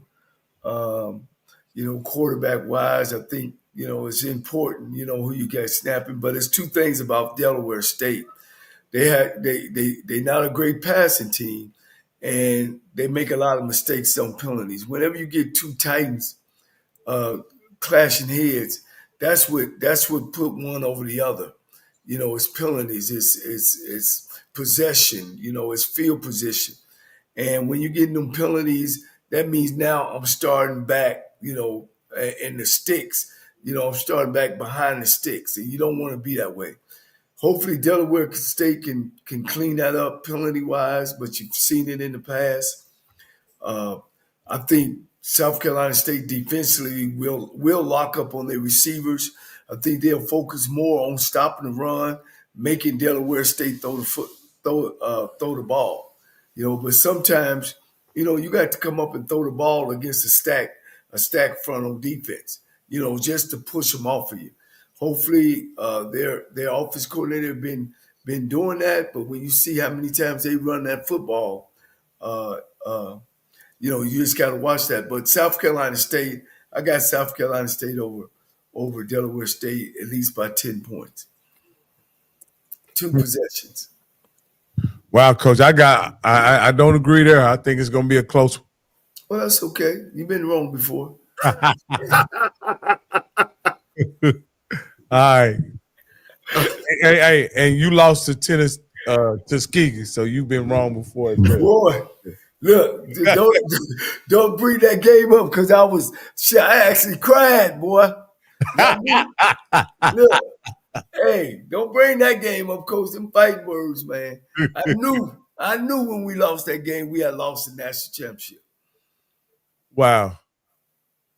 Hey, Coach, I would have wondered if I could beat Jackson State if I lost to Tuskegee, Coach. I wouldn't have been worried about no national championship. Man, I gotta get Johnny throwing out, man. Give me a shout, man. I know shit. Johnny, I know how I feel, man, when you give one up, baby. Hey, snap it up and get ready for next year. All right. Hey, Johnny.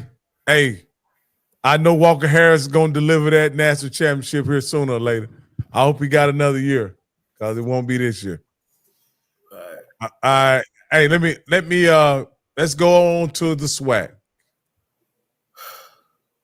Oh yeah. This is let's go look at last week. Hold on. Last week in the SWAC.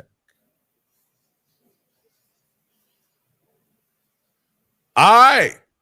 We had a good one here, guys. It kind of went the way all of us thought it would. Though Bethune-Cookman put up a fight. Let's look at the box scores a little bit.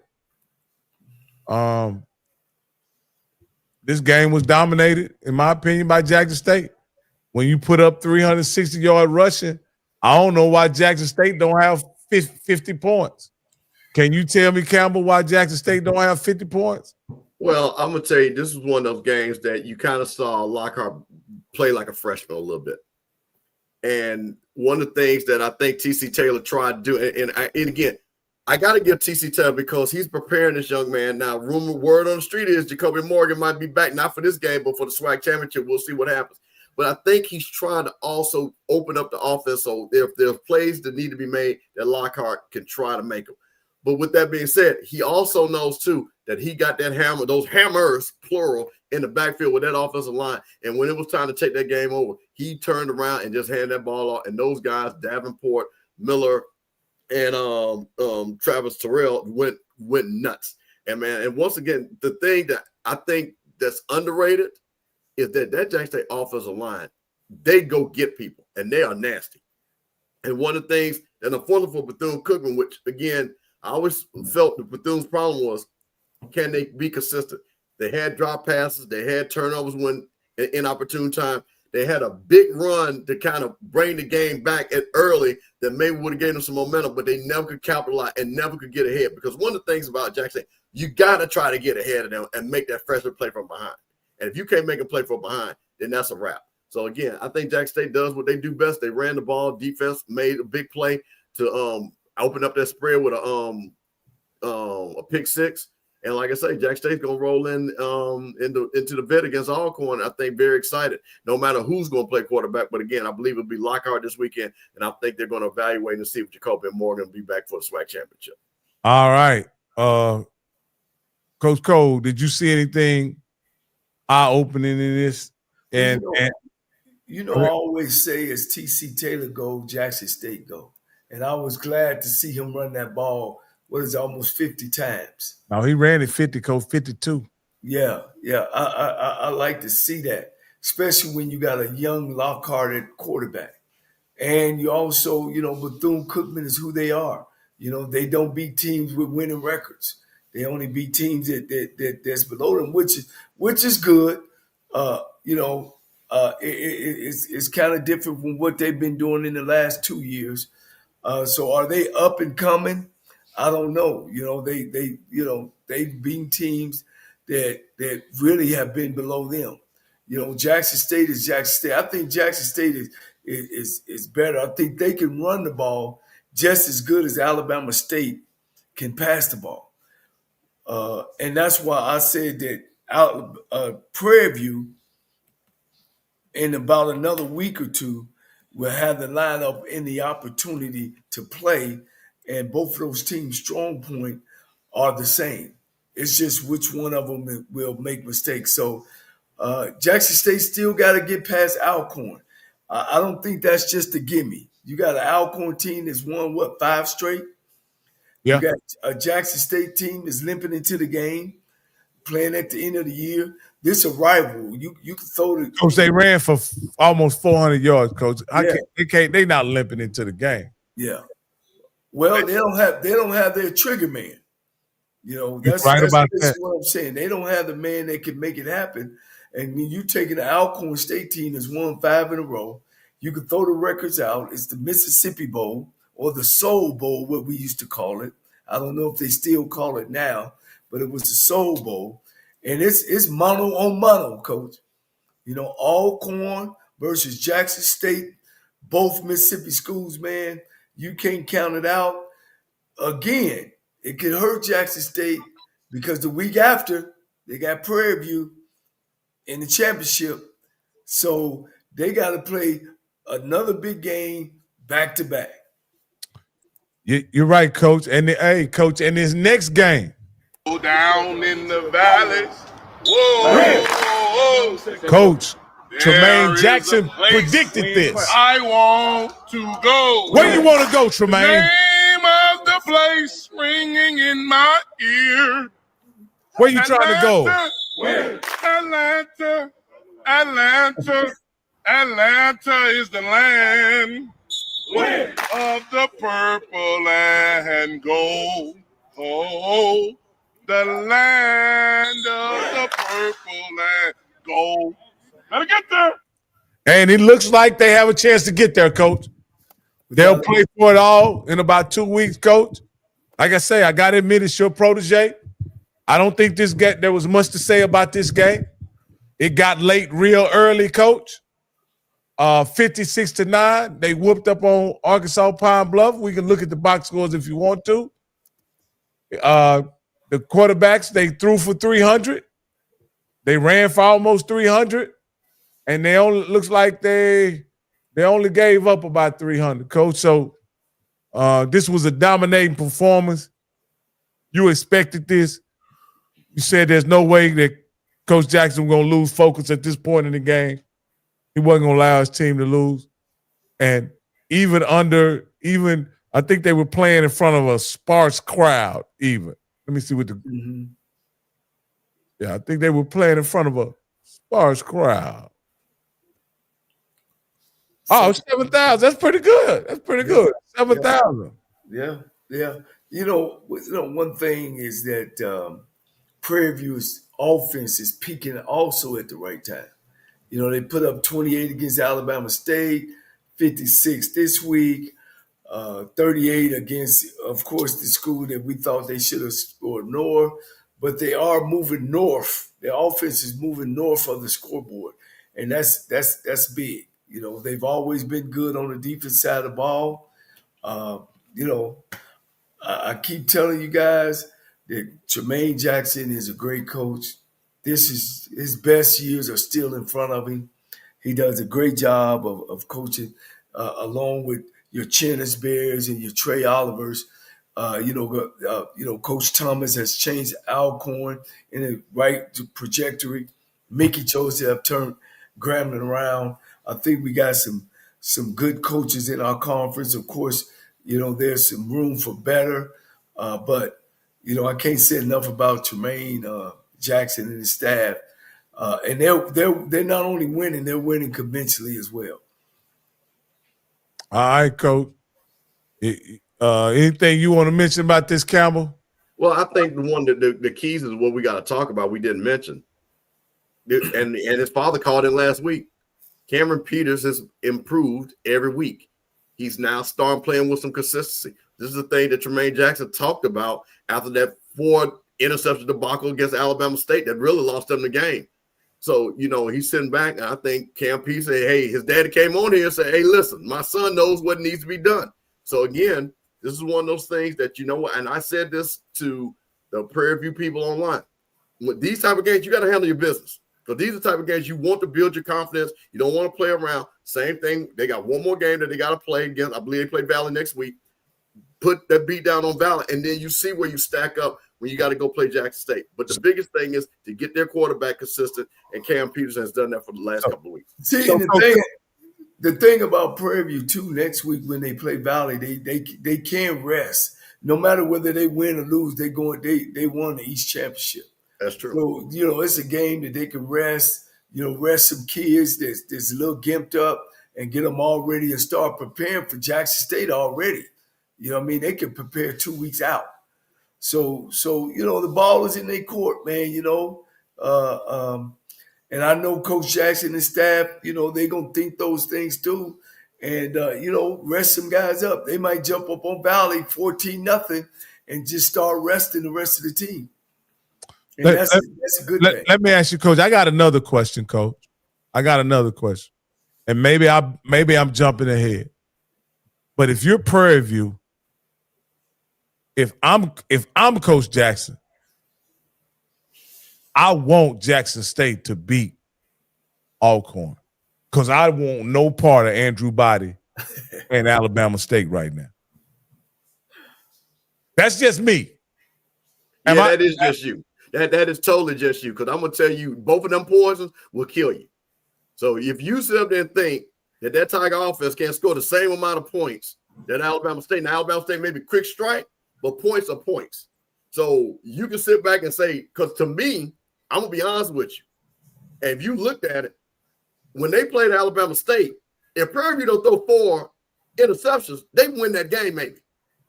So this team you're talking about, defense is not like that. Jackson State's defense is like that. So if I'm a coach, I want to play the team that's got the worst defense.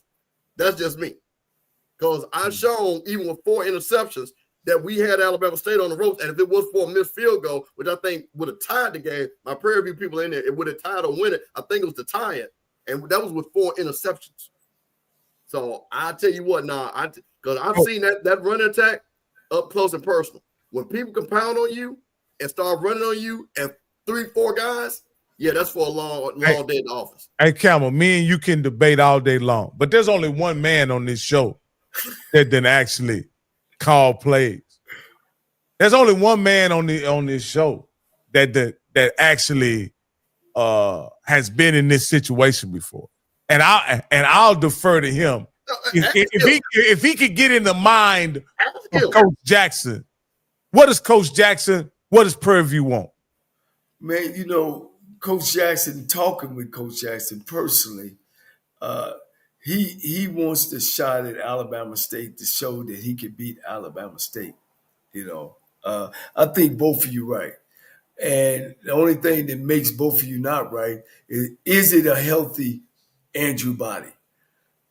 And I'll be honest, Coach Campbell, if there's a healthy Andrew Body, I want to play Jackson State. I mean, it's hard. It's hard to stop a team that rolls up points. But you are right, Campbell.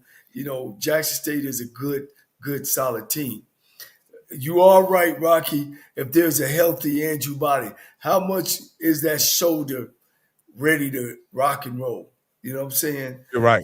So both, and I tell you, Campbell, I get weary of a guy. I mean, I played against Steve McNair.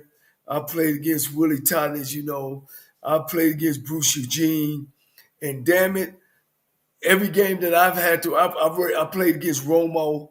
So every game that I was sitting either at the head coach or the coordinator, I knew going in that game, if I didn't score 30 points or more myself, I wasn't going to win that football game because I knew on the other side, they were going to score as well. You know what I'm saying? I can't say that about Jackson State. I seen them against Jackson, seen them against Grambling. They lost twice in 2 years against Grambling when Jacoby was playing and without. You know what I mean? So when you don't have an exciting quarterback, you know, where they got to hand that ball off, now I can load the box. You know what I mean? I can stop the run long. We can come up and tackle. But when you got that trigger man back there that can slip, that can drop it on the dime, that can make goddamn plays, any defensive coordinator will tell you that they rather play a quarterback that stands on the point than a quarterback that can beat you with his legs. But, Coach, let me ask you a question. The two best teams that Alabama State played, they gave up almost 30 points. They gave up 30 to Jackson State, and they should have gave up 30 to Prairie View. No, listen up now. Now, how many times have Prairie View got over 30? Twice. 59 and 28, 59 and 38. And, well, 3 times. Everything else been below. They put 40 on Alabama A&M. Okay, yeah. 3 times that they scored out of 11 games. That ain't saying a lot to say that we're a scoring machine. You know what I mean? And Alabama State, man, ain't nobody stopped them. No, nobody. Nobody stopped them from being in the 30s. So you know, that's where I kind of see it, man. You know, both of you kind of right.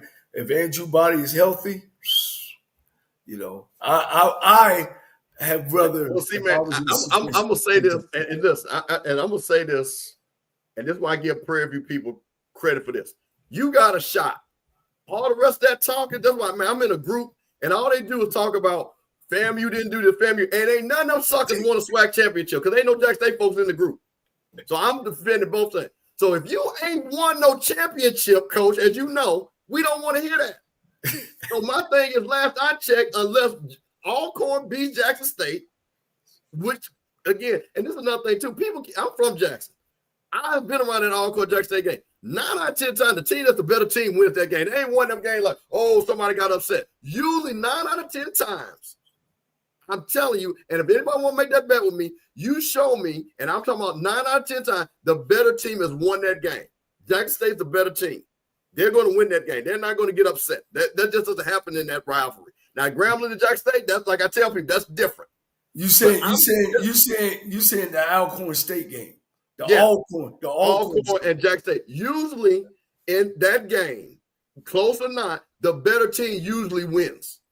That's not one. Grambling and Jackson State is more of a toss-up game where no matter the records don't matter in that game. That's why you see a Jackson State can upset or Grambling damn sure will do it. But Alcorn Jackson State, if Jackson State usually has the better team, I can't remember a time when Jackson State had a better team when Alcorn just came in there, especially when they didn't have a good team. And I don't think Alcorn has a good team. I think they have an average team. I've never seen an average Alcorn team beat a Jackson State team. You got a point there, Coach. You definitely got. But what makes Jackson State normal, kind of, is they not playing with their trigger man. You know what I mean? That's almost like a clip wing, almost. You know what I'm saying? If a team could just stop the run, now I got to throw the football to win. If I get down by 2 touchdowns, is this young kid the kid that can push us down the football field to win football games? You know, that's the thing why I say when you got a quarterback back there, as opposed to a backup guy, man, you got a shot. You got a shot to win the game. Now, Coach, I'll tell you this, and that's the thing. This is why, again, because Prairie View is going to be there. They've already won the West. This is the one thing that, to your point, but again, no matter who they play, their defense is ranked what it is. We'll find out. But I will say this. If I'm Tremaine, I would rather have the defense I have that feels like they can stop it and then try to get Lockhart. Again, if Morgan comes, it's a whole different thing. Even with Morgan coming back, that's still a scary proposition. Doesn't Prairie View have the number 1 defense in the conference? Yeah, Prairie View. So. Yeah. So that's what I'm saying. If that's my point. If that is the thing, if I had to bet my house money, at least I can sit back there and challenge my defense. My only thing is I've seen that Jackson State team up close and personal. And the problem with that philosophy of we're going to stop the run is that they got guys on the outside that can make big plays. And the thing, and I'll tell you this, and I don't want to belabor this, but I literally had the screen up. I was talking to somebody that knows football very well. And we were watching Lockhart and we were watching R.J. Johnson. And the difference with Lockhart as a freshman who got rid of the ball immediately compared to R.J. Johnson, waiting, throw. Waiting, throw. And, Coach, you know that you can't throw when the guy is open. That's too late. You got to throw the guy right before he gets open. You got to throw him open.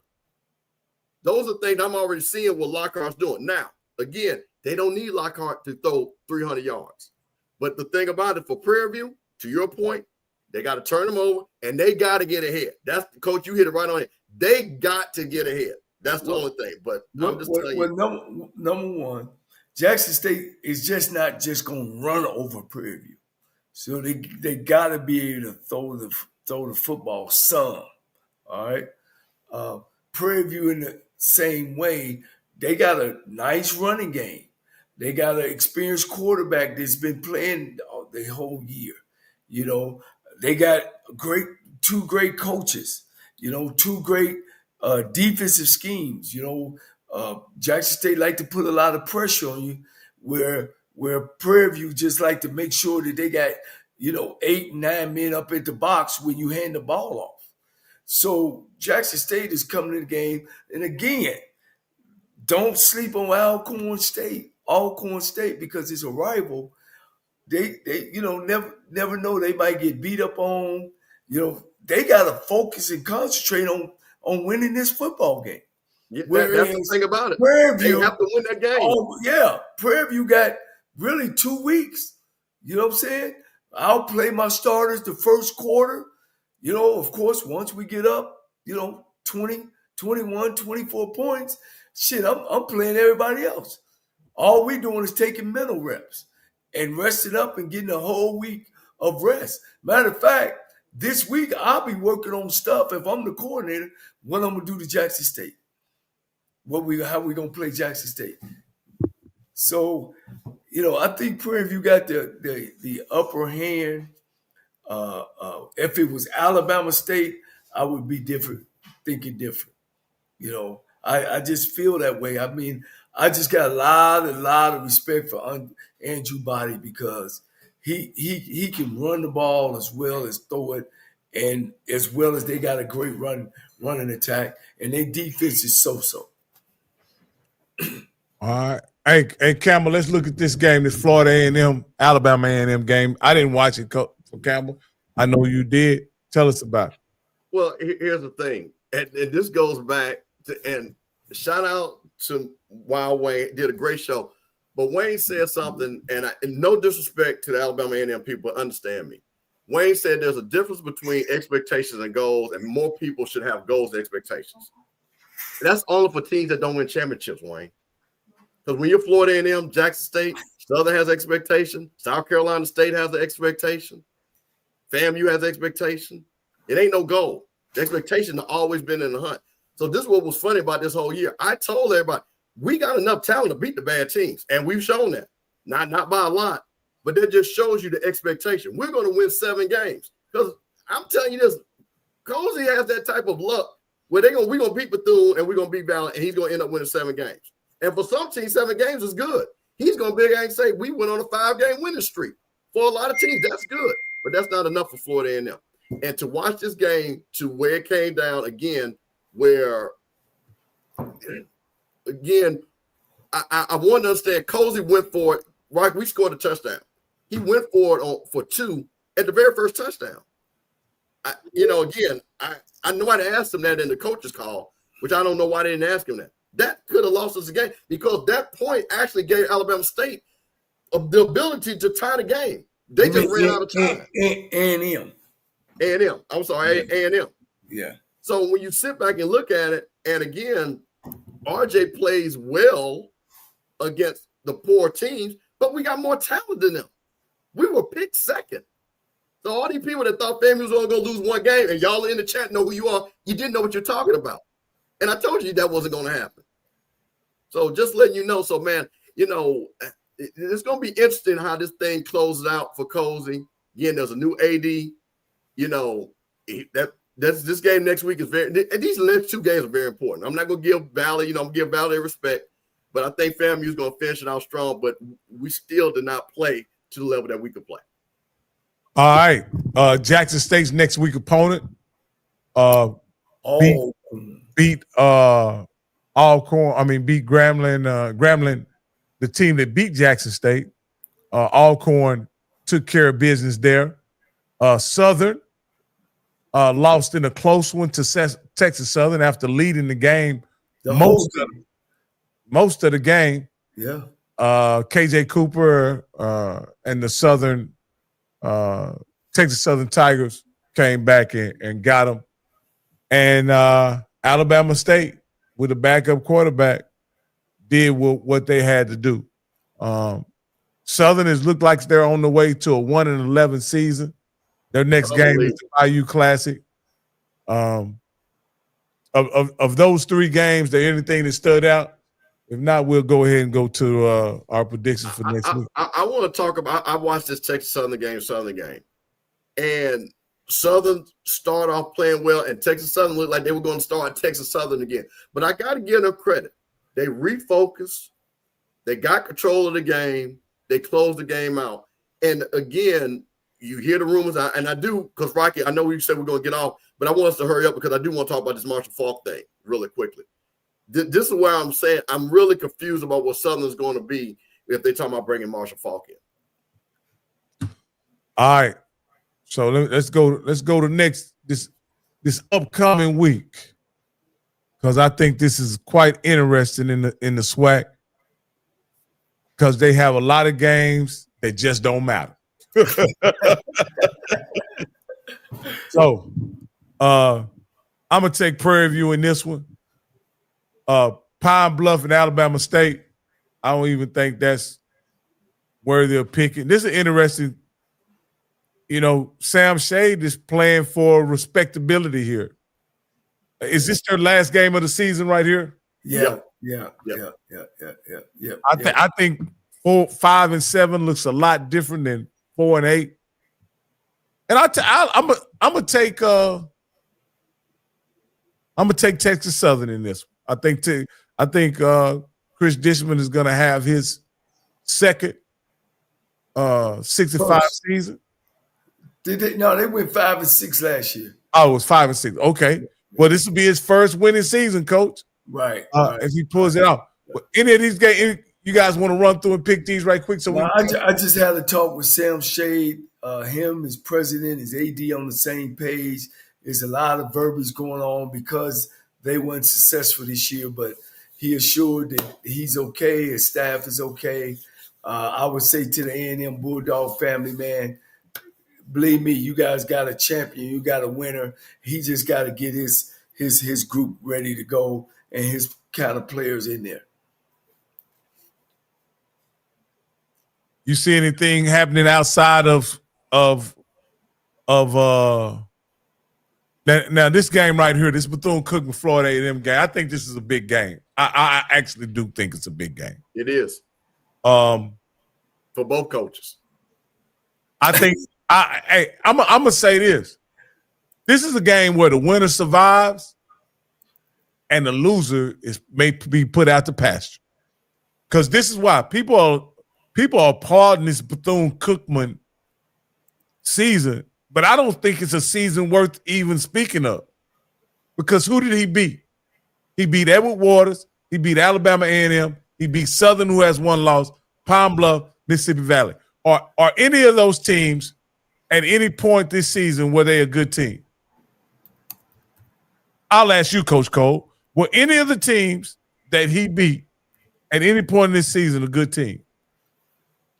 No, one would say, well, I could only play the people in front of me, but, he hadn't beat nobody big yet. Last year, he lost to Clark on the last second field goal. So, he's looking that this is a big game. It's a rival. It's one of the best in Florida. beating your arch rival can definitely save your job. Is beating Mississippi Pine Bluff and a 1-11 Southern team enough to save Coach Woody's job, Mr. Campbell? He moving No, in the because right direction. this is what's interesting about this. If he loses against Family, that's 3 years of losing records. So I think he improved what he got 2 more wins more than he had last year. So where's the improvement when, again, the offense, you did see some life in offense, but again, against the teams that they, again, the Grambling game to me said it all. If they were a real team, they would have beat Grambling. Because you had to beat Grambling to set that Jack State game up to mean something. And when they didn't beat Grambling, I say, they're not what people think they are. And that's the reason why, again, I'm not worried about what people say. Everybody got a right to their opinion. But my biggest thing is, I think Bethune-Cookman losing to Grambling and then losing to Jackson State, they'll get up for FAMU. But again, FAMU has shown, because again, the speed that we have, Bethune-Cookman's defensive backs are not good. They are not good. And I think it's going to be a field day. I think R.J. Johnson's going to have one of those games that we look up, he's going to have 299 yards and 3 touchdowns, and it's still not going to look great, and we'll beat them by 2 points, and it'll look ugly, but we'll beat them. All right. And we got the game that's going to affect the championship. Based on what I saw last week, I don't even know why T.C. Taylor even tries to pass the ball. Seems like if he just turns around and hands it off, he'll win this game just like he would have won last game pretty easy. But he insists on tinkering with the passing game. TC, win the daggone game and run the daggone ball, and let's get it on in Jackson on December the 6th. Y'all got the better team by far. Let's not tinker with the passing game, Coach. What do you say, Coach? I'm like you. I mean, keep it close to your vest. Put the game into your run game. Put the game on your defense in your run game. Let Lockhart throw it as little as he can and win the football game. Don't turn the ball over. Don't give Alcorn nothing to play for like you did Grambling. And there'll be, we'll be looking to see the game that we really want to see, and that's Prairie View and Jackson State. Absolutely. What about you, Jacksonian? Listen, I've seen this game. I've been in this game. I saw Alcorn getting, they beat Grambling with what? A kid that came off the bench that was 18 years old that hadn't played and barely beat them. I mean, of course, that's a good win for them by name, but they weren't impressive against Grambling. I don't see anything. Again, I think Bethune-Cookman is equal to Grambling. And again, Jack State handled their business with that. I think Jack State, again, they're setting themselves up to go back to Celebration Bowl and to go back-to-back. They went 2 years before with Dion and lost back-to-back. I think there's some internal pride with those guys, especially with TC and Coach O, to say, hey, listen, this is how we do it Jackson style. I think they're not going to have any problem with Alcorn. I think they understand that they got Prairie View coming in there. I think they're going to stay really focused and everything. And it's Alcorn, Jack State. The crowd is going to be crazy. I don't know what the weather is. So what's the weather, guys, down at Jack? Because maybe somebody told me it might be raining. That's not a good thing. But overall, I don't think Jack State's going to have any problem with Alcorn. Yeah, wait. And let me say this. And T.C. Taylor is a great coach. Yeah, I mean, he's proven it. He's a championship guy. He's gonna go in the game just like Tremaine Jackson goes in the game, and it's gonna be a game of chess. It's gonna be a game of chess. And he knows his team better than I do. Of course, we talking from the outside. Of course, Tremaine knows his team better than I do as well. I'm speaking more from experience and watching both teams play, and I think where they're good at is just my opinion. But no question, man, T.C. Taylor knows what he's doing. He's proven it. He was a great coordinator at North Carolina Central as well as a player. And I mean, man, he going to be full, ready, throttle. He's won he's done something that nobody's done. Not a lot of people is winning national championship in Atlanta. So he stood on that stage. So, hey, man, look, it's going to be a great game, and I'm looking forward to that battle. Yeah, I think this Alcorn game ultimately should be an easy game for Jackson State. I just want Jackson State to come in focused and ready to go. And when they tee it up next on the 6th, I think Jackson State, unlike last year, they'll have a live opponent in the vet. It won't be a pushover in the vet next year. In the next couple of weeks. It's going to be a live opponent that could potentially upset Jackson State, and I'm looking forward to it because, in my opinion, this will be the first SWAC championship game that Jackson State goes in with a single digit favorite. Wouldn't you say, Campbell? Where you see that line at? What you mean? What you talking about, against Alcorn or against Prairie View? Prairie View. Oh.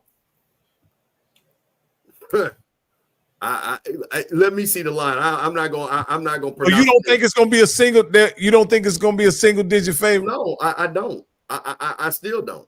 I don't. It wasn't a single digit against Alabama State. You talking about Jackson State and Alcorn? No, Jackson State and Prairie View. I don't. I will see. A double-digit winning game? No, the Jackson State be favored less than 10. That's what Rocky's saying. Less than 10? Less than 10. Yeah. Oh, you think Jackson State gonna beat them by at least 2 scores? I think I tell you what, it will be. It won't be less than 7. So it'll be between 10 and 10 and 8. Yeah, I'm like you. I think it's gonna be close. It might be a field goal. Well. I'm talking just the spread. I'm talking Vegas. I think. I listen. Here's the thing, and I want to be very clear. I think Coach Jackson has done a tremendous job with this team. I think he did exactly what he said. I'm a big Tremaine. I'm a Prairie View fan for what they did, because what they did what they were supposed to. There's levels to this. Jackson State is a Celebration Bowl level championship team, as constructed right now. Those guys have been together. Those guys know exactly what they're going to do. This is a new team that Prairie View has. They played in a big game. They had Alabama State down there. Andrew Body was out. They couldn't get it done. So now you're talking about in Jackson, with all the marbles on the line, Jacoby Morgan potentially come back, or Lockout has played now 5 games. Man, listen. I'm trying to tell you, man. Let's just be. I want to out something here. I want to out something here. Just be honest and say it, Campbell. You're not sold that Prairie View is a championship caliber team. No, not this year. No, not this year. I don't. And that's not disrespect. And I want to be clear. If somebody says that doesn't mean it's disrespectful, it's where they're at. No. I didn't say it was disrespectful at all. No. That's for people that try to clip stuff and to make things. You all right over there? Yeah. Like your whole house moved just a second. Yeah. So two things can be true. They've had an outstanding season. They beat everybody in the West. But again, when you look at this Jackson State team, how they played against Southern Mississippi, how they played against Alabama State, how they played against all the teams they played against, even other than the team that I said was going to give them problems with Grambling, they have dominated. Prairie View, you got to understand something. And again, you build through the year. So I'm not saying it. They're one pass away from losing Texas Southern. They're one play away from losing to Alcorn 13-12. Jackson State didn't have any of those type of games. They were dominant from the beginning to the end, other than the Grambling game. What do you consider the Grambling game and the Alabama State game? I think. Well, here's the thing. To your point, Alabama State was the second best team in this conference. I think, to your point, I think if Alabama State played with Andrew Bond, they would beat Prairie View. I think Alabama State is the second best team in this conference. I think all Alabama State did was replace FAMU when with these two teams and everybody else below them. Because you're not going to tell me that Prairie View is right there with Alabama. So let me ask you a question. Do you think Prairie View is on the same level as Alabama State, Jackson State? No. Okay. And we've seen. But I think with Lockhart, if I got money in this game, I'm taking Prairie View against Lockhart. Okay. I don't believe Tremaine Jackson is going to get beat by a true freshman backup quarterback that's proven to be ineffective. Well, here's the thing. He's not playing. See, the difference with your argument is that's like Andrew. Jack State is not a one-man team. That's the thing about, and you keep discount. You know who got the second best defense in the SWAC? Jack State. Number 2 scoring offense, second best scoring defense. So both things travel for them. The running game travels, and they're going to be at home. The defense travels, they're going to be at home. So again, I will say this, and Prairie View people, you know this. If Cam Peters has a game where he outplays Lockhart, then guess what, Rocky? I'll tip your hat and then win. But Cam Peters going to have to outplay Lockhart by a good bit. By a good bit. Like I say, all these people, I'm not even responding to that. People say I'm a Jackson State hater, but when you talk about what Jacoby and Morgan brought to the team and how the team has dropped off offensively in the passing game in particular, right? And how TC continues to attempt to pass, even though you guys are a dominant running team. You're a dominant running team, but TC continues to tinker with the passing game. I just don't get it. I just don't get it. And I think in a game like against Prairie View, you tinker with the passing game against a Prairie View team that's number 1 in the SWAC. It could come back to bite you, and your offense is gonna be effective against Prairie View, but it will not run for 360 yards against Prairie View. It won't run for 360 yards. I believe Tremaine Jackson get in a goal line defense before he lets you run for 360 yards. Yeah, but I tell you what, you get in that goal line, remember, going to have 3 touchdowns. You could be right. So that's the weakness of Prairie View's team, that defensive back. I mean, again, Rember is a problem. He's a problem. Yes. But like I say, you can get Rembert the ball in the reverse game. You can get Rembert the ball in the screen game. You don't have to do the drop back game with Jackson State. That's my again. I guess y'all don't see the game the way I see it, but I think TC tinkers with the downfield passing game way too much. But Rocky, you call it tinkering. I call it preparing, because let me give you the verse. And Coach, you tell me this: if he doesn't, to Rocky's point, just hand the ball, don't throw it. And then when it's time to throw, he's never thrown it. So I would rather, if I got house money like that team he's got, and I feel pretty. Let's be clear. TC knows what kind of bomb squad he got. He knows the defense he's got. He's very comfortable with that. You can look at the team. You can look how he moves. So why not get the kid and let him make throws? Let him try to get in the offense, because to your point, playing the Prairie View, he's going to have to make a couple of those throws. But if you don't give him an opportunity, and then now all of a sudden it's 3rd and 7, 3rd and 8, and he's never thrown a 3rd and 7 or a 3rd and 8, then what he's going to do then, Rocky? Hand the ball off and hope. Because to your point, they're not going to get the 3rd and 8. They might get 5 yards, but they won't get the other 3.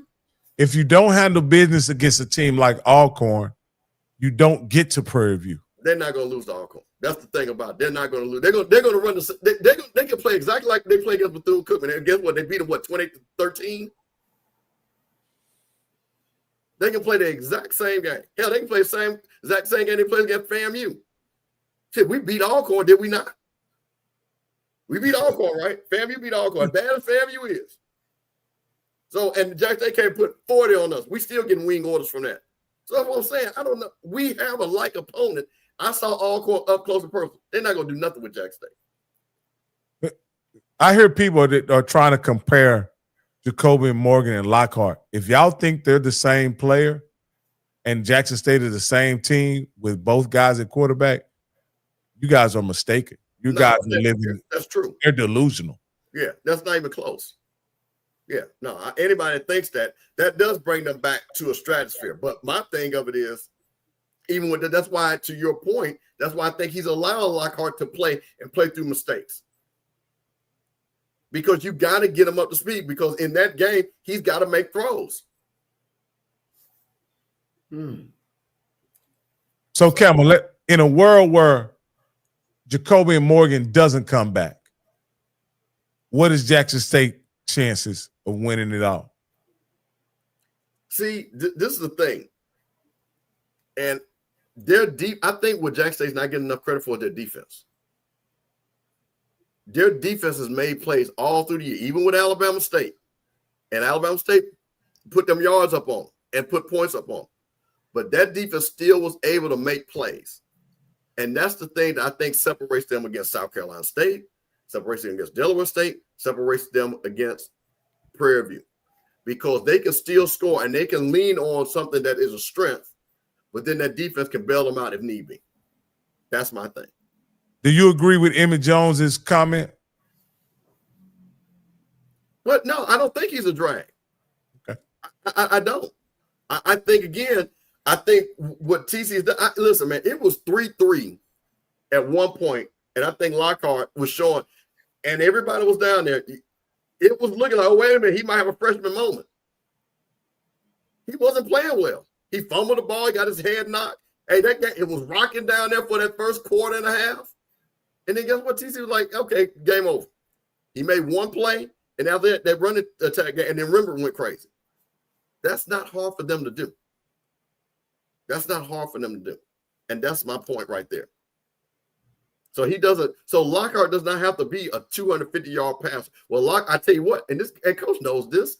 And this is the thing: Lockhart can't turn the ball. And I tell you what, if you tell me Lockhart stat line 2 interceptions in that championship game, then I say, wait a minute, there's a problem.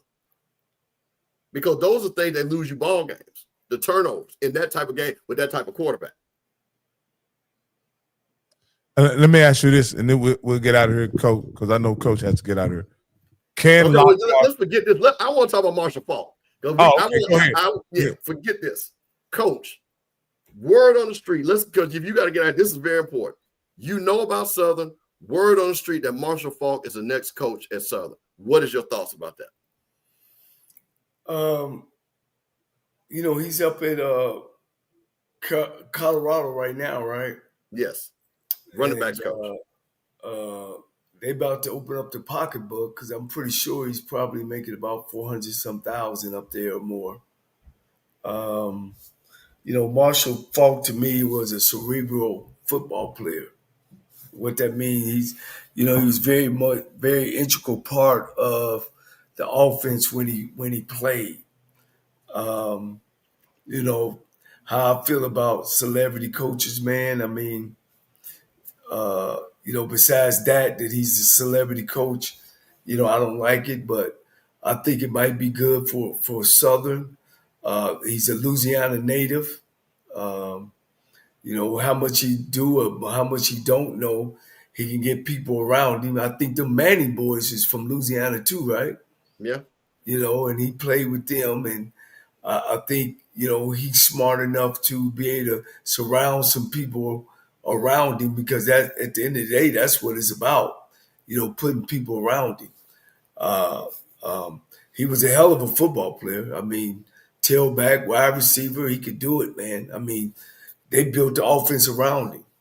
So you could expect them to have a good offense. But, it's one of the things that we'll see, when it happens. I like the story. I just don't like the hire. I like the story of an NFL player getting an opportunity to coach in Division I football in his home state. I love the story. But I just think Southern needs a professional head coach. That's how I think. I think they need a professional head coach. So I saw this, and I saw Scotty's show and things like that. But then I see Quinn Gray come on here, and I listen to him. And then, like I laid out, the coaches that are successful all have a certain path. There are coaches like Quinn Gray that have that pedigree that Trey Oliver has, that Ches Berry has, that T.C. Taylor has, that Tremaine Jackson. And I think while Marshall Faulk, it looks good, and coach, and I'll agree with you, Marshall Faulk was one of the best analysts on the NFL Network, 100%. very smart player. Totally understand that. Didn't I say that? Huh? I said he was very cerebral. Yeah, no. I'm agreeing with you. Oh, okay. Yeah, exactly. I'm 100% agreeing with you. But I just think that, again, when you got guys at that D2 level that are building programs, listen to what Coach Quinn said. The right things that a Southern probably needs, that type of mentality and understanding. That's the thing that I'm going to be very curious about, because, of course, it's all going to come about who's the staff. But I just think that for Southern, I don't think they should get the Pete Richardson reject or retread or anything like that. But I think those young guys that are sitting up there, I think they will come with a lot of energy and they would get Southern. But we'll see. Like I say, Marshall Faulk, I think, is a great person. I know people that know him personally. I think he's going to, respect what something he's going to do is research and probably bring a lot of people in. I'm sure Deion is going to help him with all of that. But with that being said, I don't know. I'm not excited about it. I'm not. Well, I'm not either. Well, like I said, I'm excited about the story. I'm looking forward to the press conference. I'm looking forward to seeing who he hires on his staff. I'm looking forward to the energy that it may bring the program, for sure. He doesn't have the personality of a Deion Sanders, but if he's able to build a staff and do anything near what Deshaun Jackson has done in his first year at Southern, I think it'll be epic. There you go. There you go. All right, Coach, it's time to get us out of here, baby. Man, Coach, it's been a great one, man. It's been a great starting off good week. I forgot to wish my mom. I shouldn't say I forgot her birthday because I wished it, but I wanted all you guys to know that my mom turned 92 years old. 92 years old, still walking, still talking, still going to church, still wearing her baby son out, which is me, out of 9. And again, I want to wish you to my show. Happy birthday, Mom. 92 years old. Man, you show putting the pressure on all of us. But the good thing about it is I got a long more time to live. Guys, man, I want to take a prayer tonight for all the victims, the Epstein victims, the young ladies that were mistreated. We ought to give a shout out and also a prayer. Whatever the outcome of and whatever's in those things about them, hey, it is what it is. But anybody to get mistreated, you got to send a shout out to them and send up a prayer. Again, thank you guys for being on the show, man. I know things are still hard. They're talking about affordability. You always know, man, at the end of the road, tie a knot, hold on tight, because ain't nobody